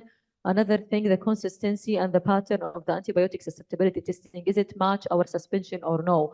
For example, we know Klebsiella is intrinsic resistant for ampicillin. So if we have 99% for Klebsiella with ampicillin sensitive, again, I will question the identification and I'll make a repeat. Okay, so this is the report that taken from the machine itself. Based on the guidelines that you are follow, there is two standardized guidelines used internationally in Europe, the UCAS and the CLSI from America, and it's used from the lab that is CAB accredited. There is two kind of tables available. Table to suggest which antibiotic to be released for the certain organism and divided on the tire basis. And then according to organism name, there is the breakpoints for the MIC, the minimal inhibitory concentration, and for the zone of inhibition, if you are using a broth-based microbroth or MIC-based the AST method, or if you are using the disc, there is the zone of inhibition. Just I want to emphasize for some people who are using old cards, the breakpoint is usually changed and it needs to be updated in the machine. Salmonella, it's one of the Enterobacteriaceae, and usually for Cipro, it's an oral option used to treat Salmonella. The MIC for Enterobacteriaceae less than or equal 0.06. Some of the machine cannot make dilution up to this limit, so it should be done for this. But there is new cards that can make this dilution. So the idea is just to make sure that your machine that you are using can reach to the minimal dilution available in the guidelines in the breakpoints. All right. There is slightly change in the last 3 years regarding the reporting of gastroenteritis. For Salmonella, what they're recommending by CLSI, if you have a sterile sample, whatever, then you report it, okay? If you don't have a sterile sample, you can perform the acceptability, but you should not release it unless the physician requests for it. Do the sense, don't release it, but keep it for the reporting by the physician, okay? But if it's come from the sterile side, you perform it and report it immediately. The Shigella used to be like that, but in the last 2-3 years, the guidelines been changed. The CLSI informed that if you have a Shigella and you've done the acceptability, report it regardless. Okay. Yeah, but in certain cases, even for Salmonella gastroenteritis, we need to report if it's a type according to the group, according to the age population. So if you are going to release it routinely, just include the educational sentences in your report to make specification for which kind of people that should be treated and which kind of people that you should ignore the susceptibility testing. So based on the guidelines and this bacteremic patient, this is the antibiotic that was selected to be reported. For the Cipro, it was confirmed by the test. Any question? Okay, so, okay, go ahead there. Okay. This is a 65 years old man with the UTI treated with the IV ciprofloxacin and developed diarrhea and is treated within 7 days oral by metronidazole. At the end of the treatment course, diarrhea is retained. In the blue box here, it says some hints about this organism. Again, he's 65 years, exposure to the antimicrobials, about 72 hours in the hospital, GI manipulation, multiple uniform of a stool, per day, usually watery, fall and odor. Gross blood is also real. Leukocytosis there, abdominal cramp with hypertension about 20%, and then frequently has recurrences every up to 30%. Any clue? C. diff. Who said C. diff? Okay. So it's another free ticket for the next coming SSMID. Okay. The story doesn't stop here. Now, since you answered that question, I had that one because I just want to hear from you by that medical history and how that match with the lab, okay?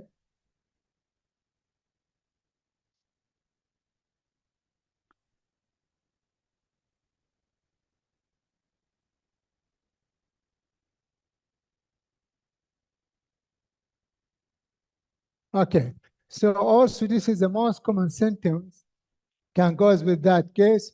Watery diarrhea every تقريبا 10 to 15 times in a day, really cramping and pain, which may have a very severe fast heart rate, loss of fluid, fever, nausea, increased with the white blood cells, kidney failure, loss of appetite, and swelling belly.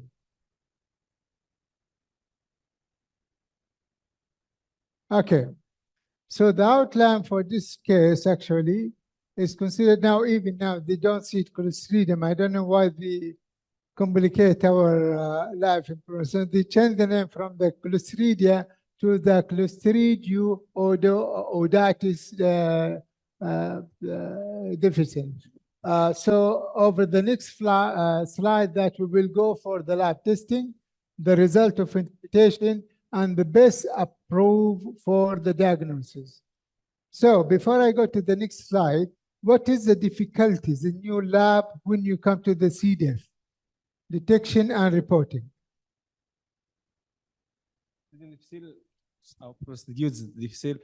The problem is usually it's present as a commensal flora.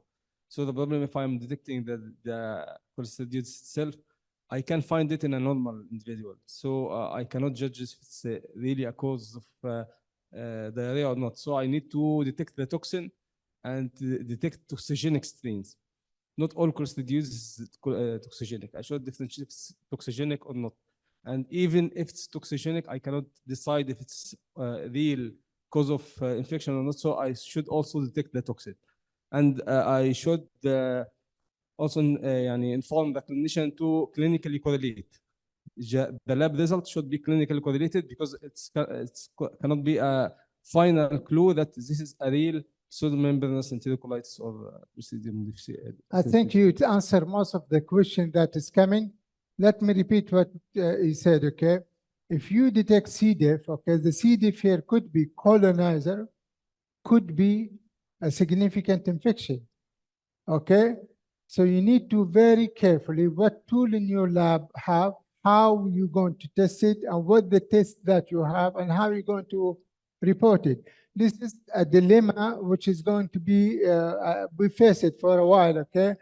Toxic, no toxic, significant, not significant. We're facing this kind of problem for the couple last, I will say 5 years, okay? And actually one problem I face here, Dr. Mohammed, clearance. They used to send repetitive specimen looking for clearance for C. diff. So please, can you Once comment they on this? detect it, they should not repeat the test. I don't know why they do that.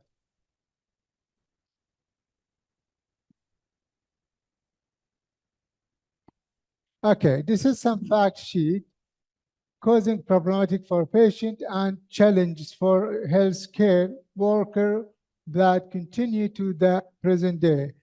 Causes around 400,000 cases for diarrhea annually. A new mutation produce around 20 times versus old version. Symptoms can range from diarrhea to the life-threatening to damage of the colon, and that the bacteremia is often called as C. difficile, okay? And sometimes may have some asymptomatic carrier of the Clostridium difficile can be found up to 5% of the general population.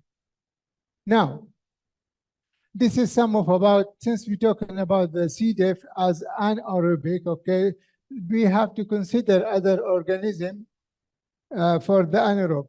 Anaerobe is usually considered to be a normal flora on the gut and things, okay? It's not considered to be significant unless if they approached from their side to the bloodstream and cause other damage to the other organelles. So how actually the anaerobe infection inserted by trauma, by defilization of tissue, mucosal damage, absent of the defenses, underlying disease such as diabetic. Other clue you can observe it if it is anaerobe from a distance of mucosal surface, gas formation, sulfur granules, and polymicrobial gram stain.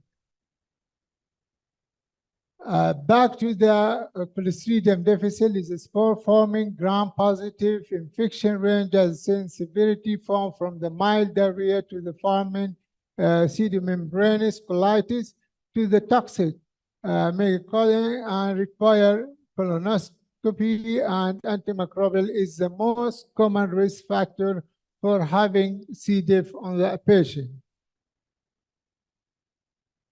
So the basic here actually, you need to optimize the incubation. There is different classification about the anaerobe. Some of them we call it facultative, that can grow with or without oxygen. The other one is completely obligate anaerobe. A small percentage of the oxygen might kill the bacteria. And then there is some, we call it aerotolerant, that can grow on or with or without the oxygen, and should be with the specific percentage at least no more than 21%. And the other group, macroaerophilic, which is actually grow under the low oxygen and mainly initially appear to be lower anaerobic. طيب. This is the two most common lists of antibiotics that associated with the C. diff. The medium risk is meropenem, ertapenem, clindamycin, low doses, amoxicillin, and tazocine, erythromycin, clarithromycin. This is the type of antibiotic that might have a medium risk for having C. diff. The high risk is cefoxitin, ceftriaxone, ciprofloxacin, cefuroxime, ceftazidime, ciprofloxacin, again, moxifloxacin, and clindamycin in high doses. Okay. As I said in the beginning, some of them carry the C. diff as a colonizer, and some of them they have not as a colonizer as a true infection. And this is the table to show you here that in the long-term care facilities, it's been a percentage that could be between 5 to 51. In the neonate, 20 to 35. And then in health that is 1.5 as C. diff B as a colonizer. So that there is different type has been reported during the detection of the C. diff. The first type that is associated with what we call it endotoxin and the cytotoxin, toxin B, which is the more aggressive and significant if you detect it for the type B. There is another one which is a very aggressive and cause permanent for the stool, which is called binary toxin. And the last one is the epidemiological strain, which is include the NAPI1, O27, and the BL. This is the three is referred to the one strain because they given three different names according to the system that they use it and identify. They call it NAPI when they use the page, and they call it O27 when they use the ribotype, and then if they use the restriction, they call it as the PI. But doesn't matter in terms of the symptoms and things, all that three strain is shown to be the same kind of severity. Now, how we detect C. diff. This I would like to hear from you, and then we'll go one by one in our slide. How you will define and isolate and detect the C. diff in your lab? Or what kind of assay that you do it?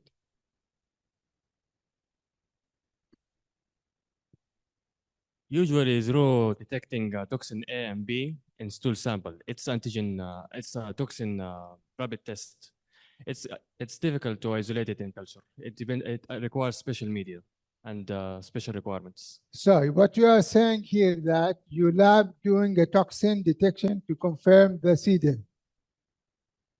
To detect that strain, it has a toxin and producing the toxin. Using the toxin assay. Okay, because I'm emphasizing that we're going to go back and to figure out how that actually accurate. Okay. PCR test. Okay, it's another one. So we have toxin test by immunoassay. Okay, we have a PCR to detect the toxin. What else? We use for screening lateral flow assay, immunochromatographic assay, detecting GDH and toxin A and B. Okay, so there is another term, it has a GD. What is a GD? Glutamate dehydrogenase. It's an antigen kind, and it is a part also in the C. diff that is have اللي هو GD. Okay. So we have a toxin to confirm the effectivity of the C. diff. We have a PCR, and then the epithelial said that we have also another element, glutamate dehydrogenase, also can help you in that one. Okay. So in addition, لا PCR, yeah, molecular test. Who live in 80s? Colonoscopy, okay, but still they need to confirm it in the lab. Theoretically, there is culture on cycloserine. Yeah, closed media, but that's I don't fine. know. I don't think any lab will do it. I want to hear that who worked in the lab in clinical microbiology during the 80s or mid of 90s? No? كويس. انت ما عشت ذيك الفترة. Because I'm saying that age is because you're going to have how difficult to isolate and detect the toxin of the C. diff past on the 80s or mid of 90s. So like this scenario, they suspect the patient has some sort of C. diff, they collect the sample, they do endoscopy, they send to the lab, and then they use the immunoassay as a toxin to confirm whether this strain is a pathogenic or not, okay? So you saw this square. The first one is called the cell line cytotoxicity. Did you live this era when they come and they do that test on using the cell line? None of you. Yeah, mashallah, ya lana al-ajuz fikum. طيب. Or you just read it in the text, okay? So the first corner that used to be the gold standard for detection of the CD. What is the gold standard? That you have to use the cell line for the virology that we isolated, and then you inoculated the tool on that cell line. You leave it in incubation about 24 to 48 hours, and then you need to see it under the microscopy. If there is some deviation or changing on the cell, indicate there is unhealthy cells, and then they do the it's called filtration and things, and then they repeat the test with the toxin, without the toxin, to see the identification of the toxin. So that was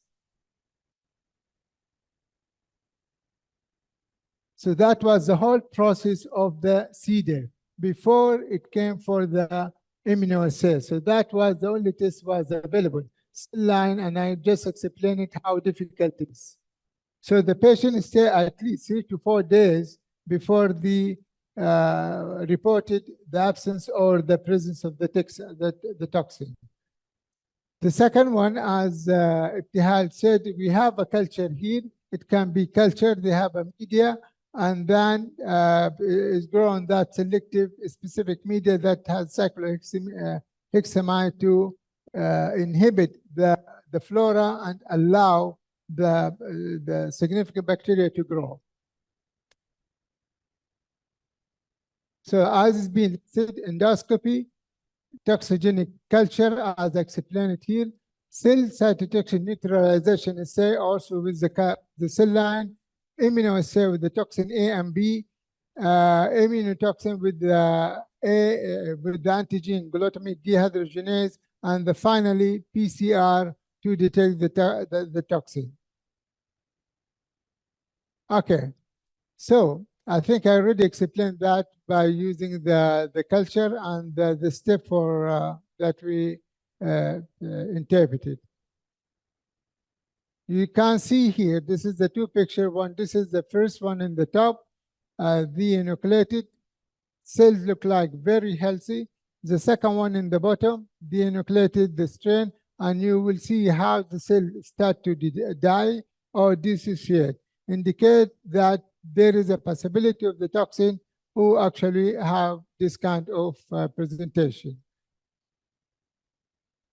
Okay, there is a lot of studies, if you go to the literature review, using the toxin as enzyme immunoassay to confirm the CDER.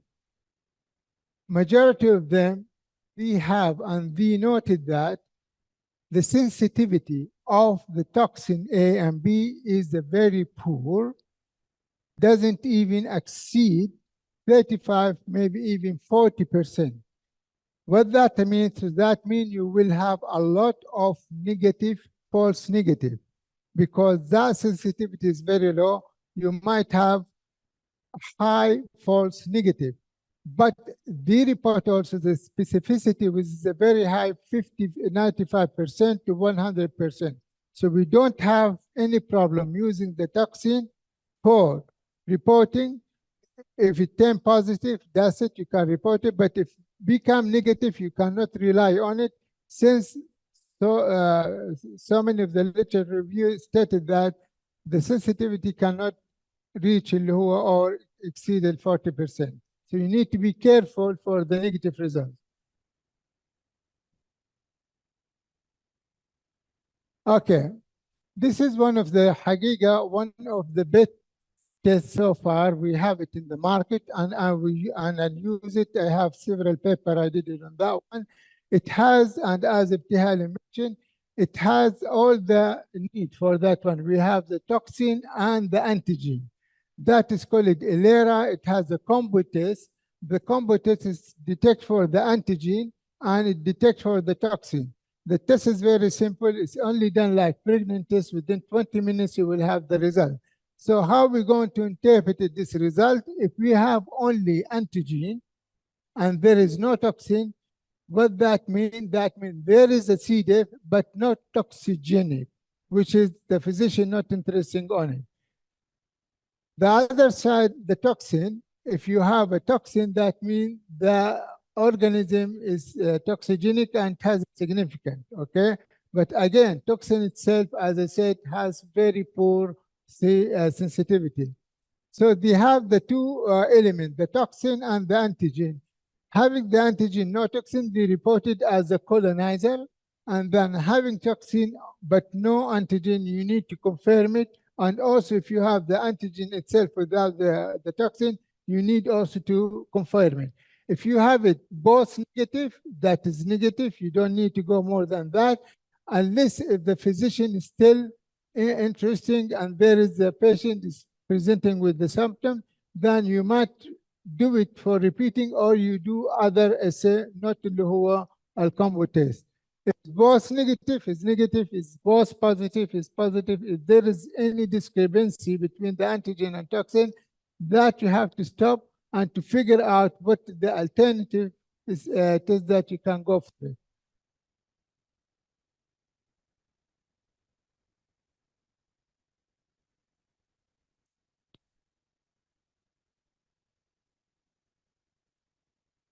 This is actually show you if the organism has C. diff has two toxin, A and B, or one toxin. Okay, the more aggressive one is B toxin because it's cytogenic. The other one is actually the enterotoxin. We have enterotoxin and we have cytotoxin. The most aggressive, as I said, is the cytotoxin. This is the comparison of the different immunoassay, and as we can see, how the sensitivity is very poor and how the specificity of the test is very high. Okay, this is a comparison between different tests. Endoscopy is shown to be around 51 sensitive, but it's very highly specific. Culture between 80 to 100. And specificity is also good up to 99. And then the cell culture, as I said, for the toxigenic and using the cell line, it has a very poor sensitivity, but very good, good specificity out to 85 to 100. There is, as I said, ELISA toxin only test, and as indicated, has a very poor sensitivity, a lot of false negative. But for the specificity, once it's tend to be positive between 9 and 100. So this is one of the survey that we do it through the CLSI, as indicated during the 2010 and 2009 and so. There is only one kind of immunoassay that they use it, which is the ELISA, but later on they start to use the nucleic acid in the presence of the toxin. This is actually tell you that how frequency the positive toxin among different cases. If the patient presented with the pseudo membrane colitis, definitely it has a very high susceptibility for the toxin. If he has a colitis, it still have a very good percentage for the toxin.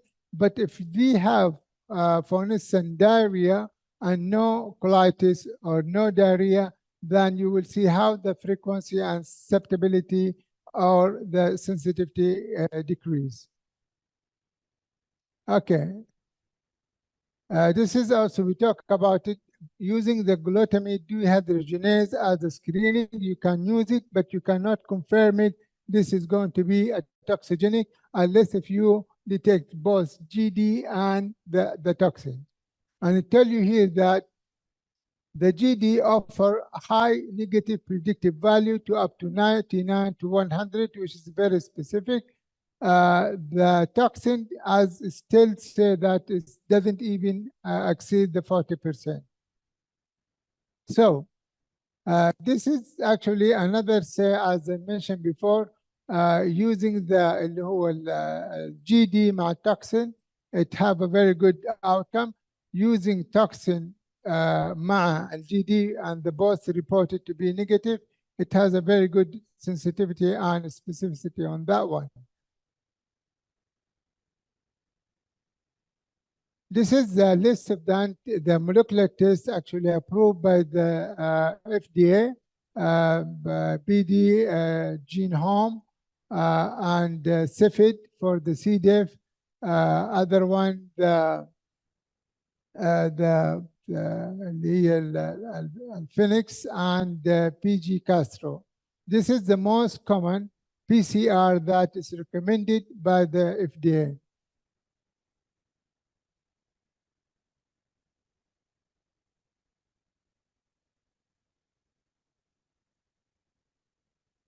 Okay, let me figure out.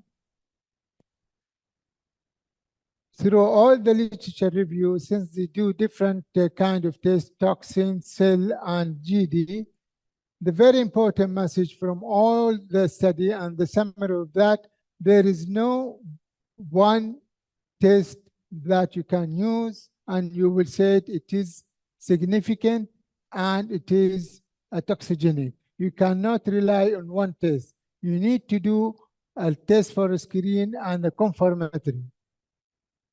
Has actually been sorted out by what we call it algorithm. The previous algorithm, it has 3 steps, and then it moved to the 2-step algorithm, and then it came to the 1-step algorithm. So what is the algorithm here that when we say that 3-step or 2-step, for instance, you will screen the test. You can, if you have the immunoassay for the glutamate dehydrogenase, if it is tend to be negative, so you can report C. diff toxin test negative, and you have to following the comment with the antigen positive, then you need the 2-step here. You can have the toxin and you can have the GD together to call it positive. So this another algorithm that is starting with the, again here with the combo test, and then this negative, both the GD and the toxin, you can report it no C. diff. If it's both positive, you can report it. There is a significant, and then if there is a discrepancy, you need to confirm it with the other assay. I will end with my last slide.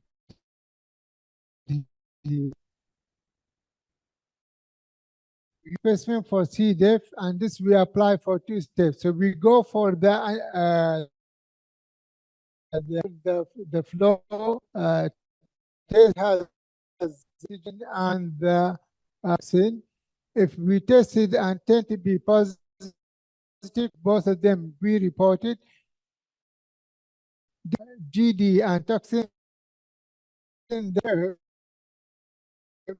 come nowadays in our place by the gene expert, which is cover the B toxin, and it covered the epidemiological one, which is NAPI, BL, and O27.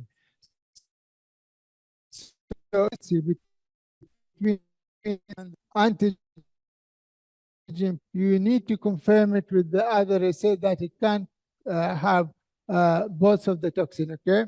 And this one is can be done by the PCR since it's cover all the things. So the flow chart here, ordered by the physician, suspected the C. diff. The first step you go with the immunoassay, which is has the two antigen and the toxin, whether you need to add. Okay, so as again said, you did the combo, both of them negative. You will report a discrepancy. You need to stop at this point and do the PCR. That's what. If the physician called the lab and he is happy about the PCR to confirm because the patient's still in a critical area, at that point we will add the PCR and then we report. Okay, so we'll have some of the conclusion in here. So diagnosis should be clinically with the support of the laboratory, or there are no stand alone. If cannot, and you say confirming is significant, you need to have at least support your result and the entity of diagnostic algorithm, in fact, need to be established to improve the diagnosis. Can go for 3 or 2 step, okay, and be aware that negative result may not of them. Communication between the laboratory and the very important the system that we do have a compo. The issue here, if you're going to put the PCR, particularly in your system, everyone got it, okay? We built out the system that the physician has a chance, which is doing by the combo test. If we have 2 negative, we report it. If we have 2 positive, we report it. This discrepancy, if we have 1 detected, not the lab, but not the physician, the lab will add the test for the molecular to actually about this problem. So we can use it as an add-on, but not as a test requested by the physician. So by this way, you will keep actually 3 important things: the cost, the turnaround time, and the actual using the molecular test. I think we will stop at this point and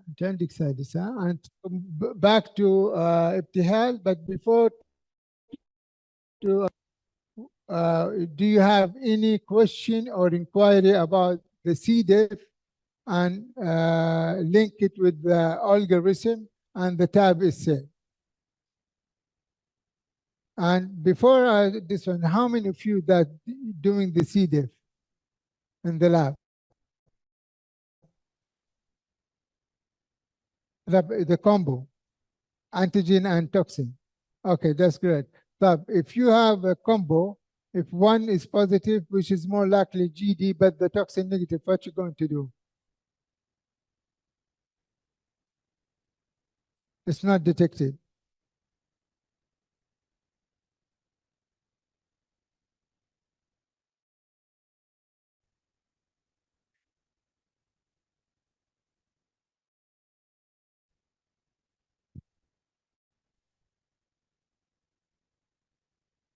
Work on the rapid combo test for the C. diff.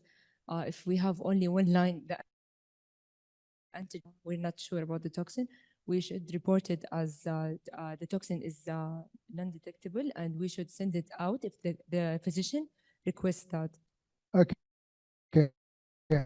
Don't have another test. No, we don't have another test to confirm the Okay. the test, Because rapid if more likely that what we see it on the C. diff, the GD almost positive, toxin negative, which is actually saying that this is a member that at least 10% to 20% of the population have the C. diff as causing infection. Doing the test and figure it out, this is the GD, is more likely to be colonizer, not this is very important for that one.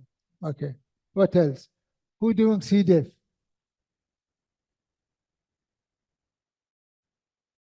Actually, what I used to do that we have an order for the physician to order for the C. diff as a whole, and we do the two-step algorithm. We do first the GDH plus toxin A and toxin B.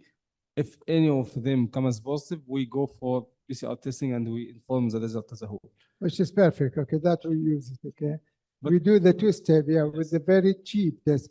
I'm saying that because there is a lot of argue between the lab and the infectious disease consultant. And you need to be, and when you come to infectious disease, you need to talk to them with the, there is two schools that how they do the test for C. diff. The first school that they do the PCR. They don't do any kind of immunoassay. The second school that they do the antigen first and then they confirm it with the PCR if they need it for that one. The first school that in United States, the second school that in most European can't do that if the prevalence or the number of the infection of C. diff in your institute is very high. At that point, I will do PCR. Okay. But if the prevalence of the C. diff is not even matching or is not even getting more than 5%, why I have to do the PCR? PCR, by the way, for the C. diff is cost around 250 or 40 riyal. The immunoassay, it only costs you about 35 to 40 riyal. If you do analysis, you will see majority of them is negative. So you are wasting the time, you are throwing a lot of money in the sink without, yes, if the prevalence in my institute is very high, then I will go for PCR. So this is the dilemma every time they always argue about that one. Yeah. I go, as I said, I prefer to go for the two-step, that the combo for the antigen, discrepancy, confirm it with the PCR. And do not allow the PCR open for the physician because otherwise they're going to be abusing. It should be called the macro, and the macro will add the test based on the scenario of that patient. Okay? And even we have also the GI panel. The GI panel multiplex PCR has also that is also good, but again here this is the 1,000. It's a 1,050 riyal one test. This is the multiplex PCR, basically for the bioMario, yeah. Yes. Yeah. So it has a different panel, okay, that cover the GI from viruses to the C. diff and things, and that will tell you whether it is pathogenic or not. Yeah. But the test, as I said, is very expensive to do the multiplex, costs around 1,050 riyal. I mean that this test is usually done not for the Clostridium difficile and only, but it's done for the diarrhea cases. So sometimes it comes as positive only for Clostridium difficile. And these cases, when I report, I should inform the clinician that this is not a conclusive report. We should know that this is maybe just a colonizer. Also, the molecular assays, they are targeting the toxins, not toxin genes, not targeting the Clostridium difficile. So if the next strain of Clostridium difficile is there, it will not be detected. If it's Exactly. not oxygen. So the very good approach here, you have to have immunoassay ELISA that covers the two, the antigen and the toxin. And from that, then you will decide your flow chart whether to repeat it or to confirm it with the other. Yeah. Any comment, any concern about the C. diff? The brief of this presentation is about the algorithm and how to develop the organism, particularly when you detect it with the C. diff and other. It's very helpful, and it will open your mind for several things that you need to think about it. Okay? Running out of time. Directly to that because we so what you lab doing? Yes. What your lab doing? It is MOH. It is. They're We are using not toxin, private lab. Yes. only Coming- toxin. Yes. We have PCR. You have low CFID. Yes. Okay, so you have the PCR, but they don't have the Yes, I immunization. don't have the. So I rush. The interpretation of the result is يعني varying. يعني it may come binary toxin and O27 it is not detected, and you enter in this dilemma to interpret it is colonizer or No. patient. When you do the CFID, they have toxin B, they have binary, and they have the epidemiological one, the 3 strain, okay? If the if the gene expert detect the toxin B, the other is negative, this is kind of mild kind of diarrhea, okay? But if the binary toxin being detected, all the can be binary and the epidemiological one is going to be positive. Indicate that this case is going to have a very severe infection for the CIDR. But if they have only toxin B, CFID don't assess toxin A. toxin A, as I said, is enterotoxin, okay? More اللي هو aggressive one, toxin B, اللي cytotoxin, okay? That is the concern. The other one is mine. They don't pay attention to that one. It's a couple of days or week and then is resolved. But the toxin B, the cytogen toxin, that is a little bit aggressive and more اللي هو severe.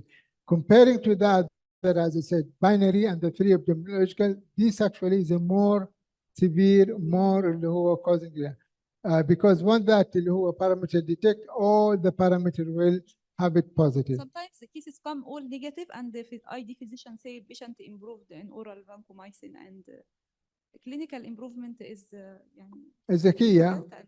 Yeah. Okay. Any comment, any things before?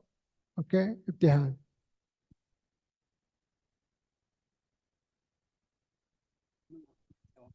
Yeah, okay. Buggy case. Okay. Can you go back to our slides, please?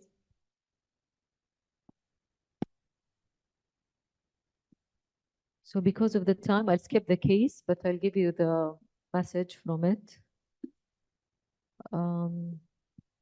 Elderly man presented with upper respiratory tract infection versus lower respiratory tract infections. He's 60-year-old, COVID vaccinated up to date. He has shortness of breath, fever, tachypnea. The impression was as a typical pneumonia, I mean community-acquired pneumonia. He's and discharge based on that on moxifloxacin for 7 days. Another second day, become again to the ER with the worsening symptoms and starting to be DSAT. DSAT, more history was taken. There was an exposure to a camel because he has a farm. No history of drinking pasteurized milk, only to the animal itself. So all the causative agent of atypical pneumonia should be included as well, including Q fever, Brucella legionella, COVID-19 PCR repeatedly become negative. Coxella Berneti antibodies non-reactive, Brucella serology non-reactive.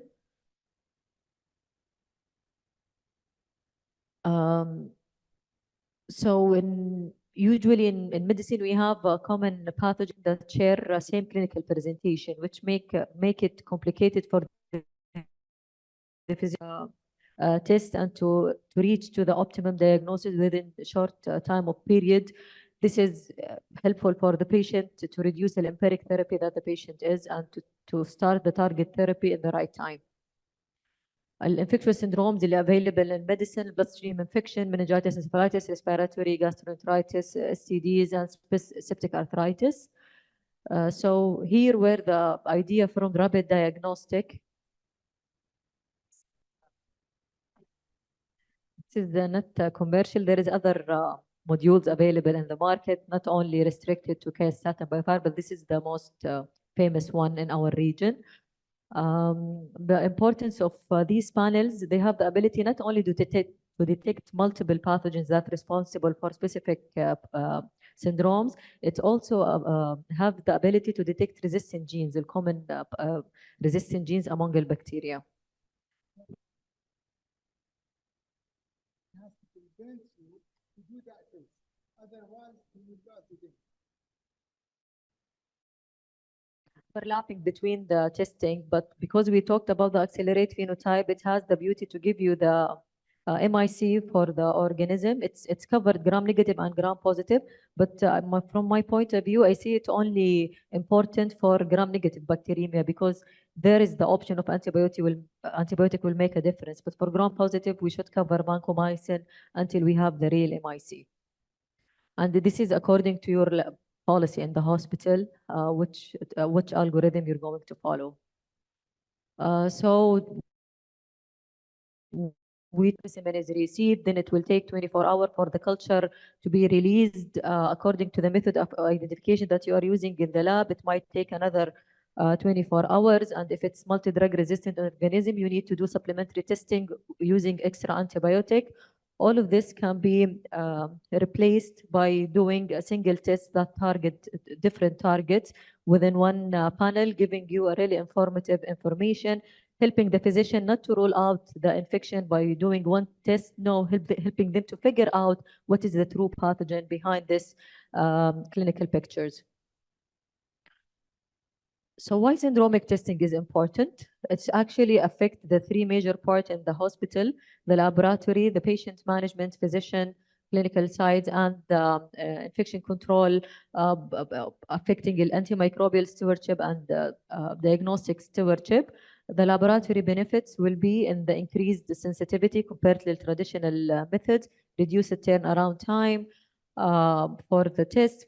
From the patient management point of view, it will reduce the length of hospitalization, reduce the mortality in ICU patient, improve the isolation procedures. For any syndromic testing, these really an expensive test to be available in your institute.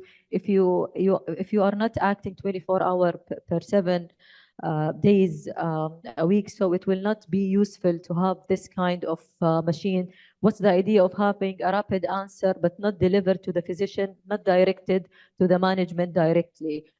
So unless you are doing a direct reporting, adopt this to a real diagnostic stewardship, there is no beneficial use of the syndromic testing. CDC stated that about 30% of antibiotic is used unnecessarily. This is against the antimicrobial stewardship, which is giving the right dose for the right patient for the right duration and do the de-escalation necessary. For the diagnostic stewardship, now it's the era for that while using the correct test for the correct patient among the correct time with minimum turnaround time.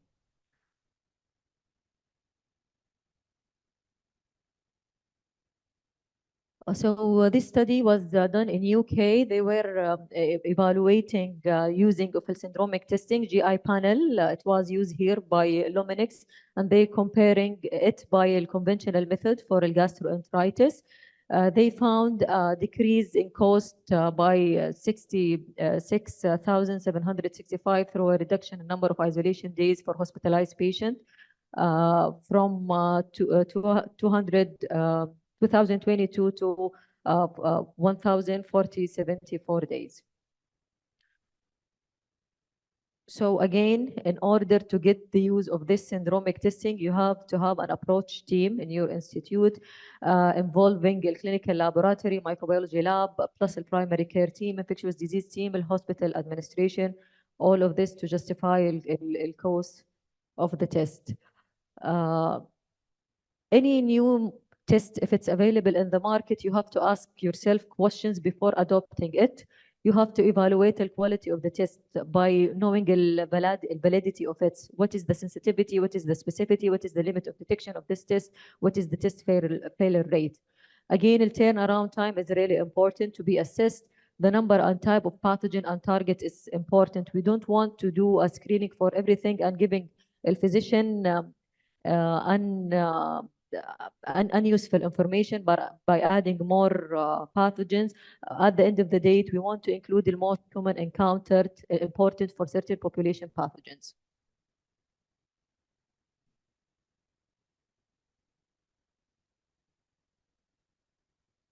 Okay, so in our case, it was sputum culture repeatedly negative. It's basically يعني viral, it was viral pneumonia.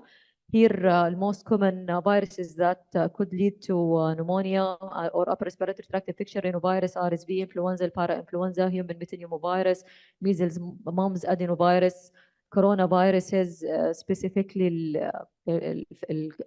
leading to respiratory failure, COVID-19, SARS, and MERS-CoV.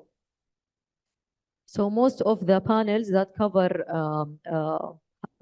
that's using the multiplex PCR would cover all of these pathogens.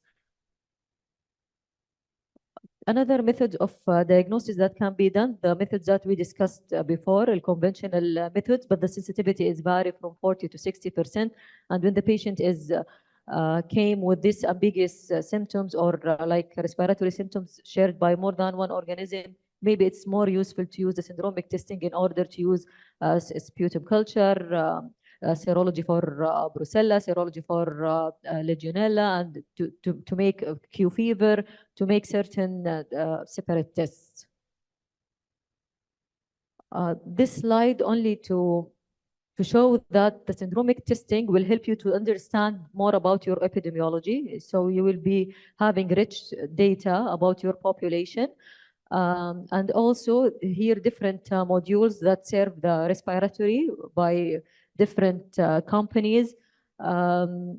Whenever you release lots of organisms, sometimes it's new for the residents. So it's really important to use educational phrases with your report. For example, the metapneumovirus, I received some calls asking about this virus. Is it significant? If it's not significant. So it's really important to attach educational information within your report.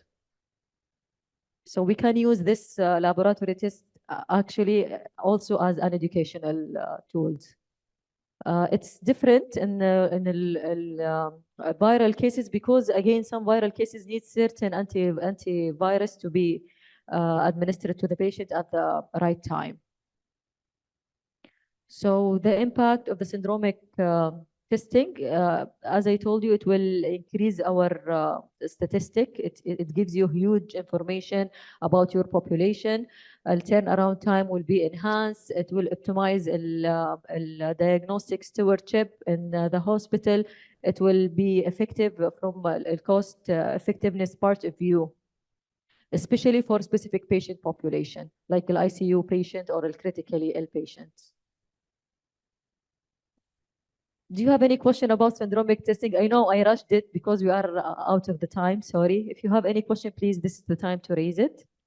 Another aspect in the current practice of microbiology, total lab automation in microbiology, it's already adopted in many different institutes in our region. It increases sensitivity, reduces time to report, faster workflow. It has higher detection rate for fastidious. This study was done in USA in 4 different regions, assessing different size hospitals, from large hospitals having more than 1,000 beds until small set hospitals having 200 beds. For all of them, they claim to have they were comparing having the total lab automation and a year and a half before, يعني 1 year and 6 months before adoption total lab automation and 1 year after adoption total lab automation, and they do the comparison. They found the productivity in the lab increased up to 90% in the four institutes. The cost per specimen could be reduced up to 47%. All benefits together resulted in annual laboratory saving of up to 1.2 million. A median reduction of turnaround time of 14 hours was observed. For infection control in the hospitals, faster detection, multi-drug resistance, this will impact nosocomial transmission and the isolation of the patient with length of stay of the patients in the isolation area. Nowadays, the 2 major companies اللي available in our region well-known, the one from Kaestra from BD and the other one from Koban, it's called the WASP Lab, it's from Al-Bayomari. Any lab should have total lab automation. I like to use this example. If I'm having a Tesla, I'm not going to the mosque that next door of my house using this one. I prefer to go to there using my barefoot. So according to the throughput in your hospital or your institute, according to the machine that you already have, according to the connectivity, according to the scope of service that you are providing to your patient, according to the specimen type that you are working on, these all will make you a right decision whether to adopt TLA, which TLA to have it or not. Thank you very much.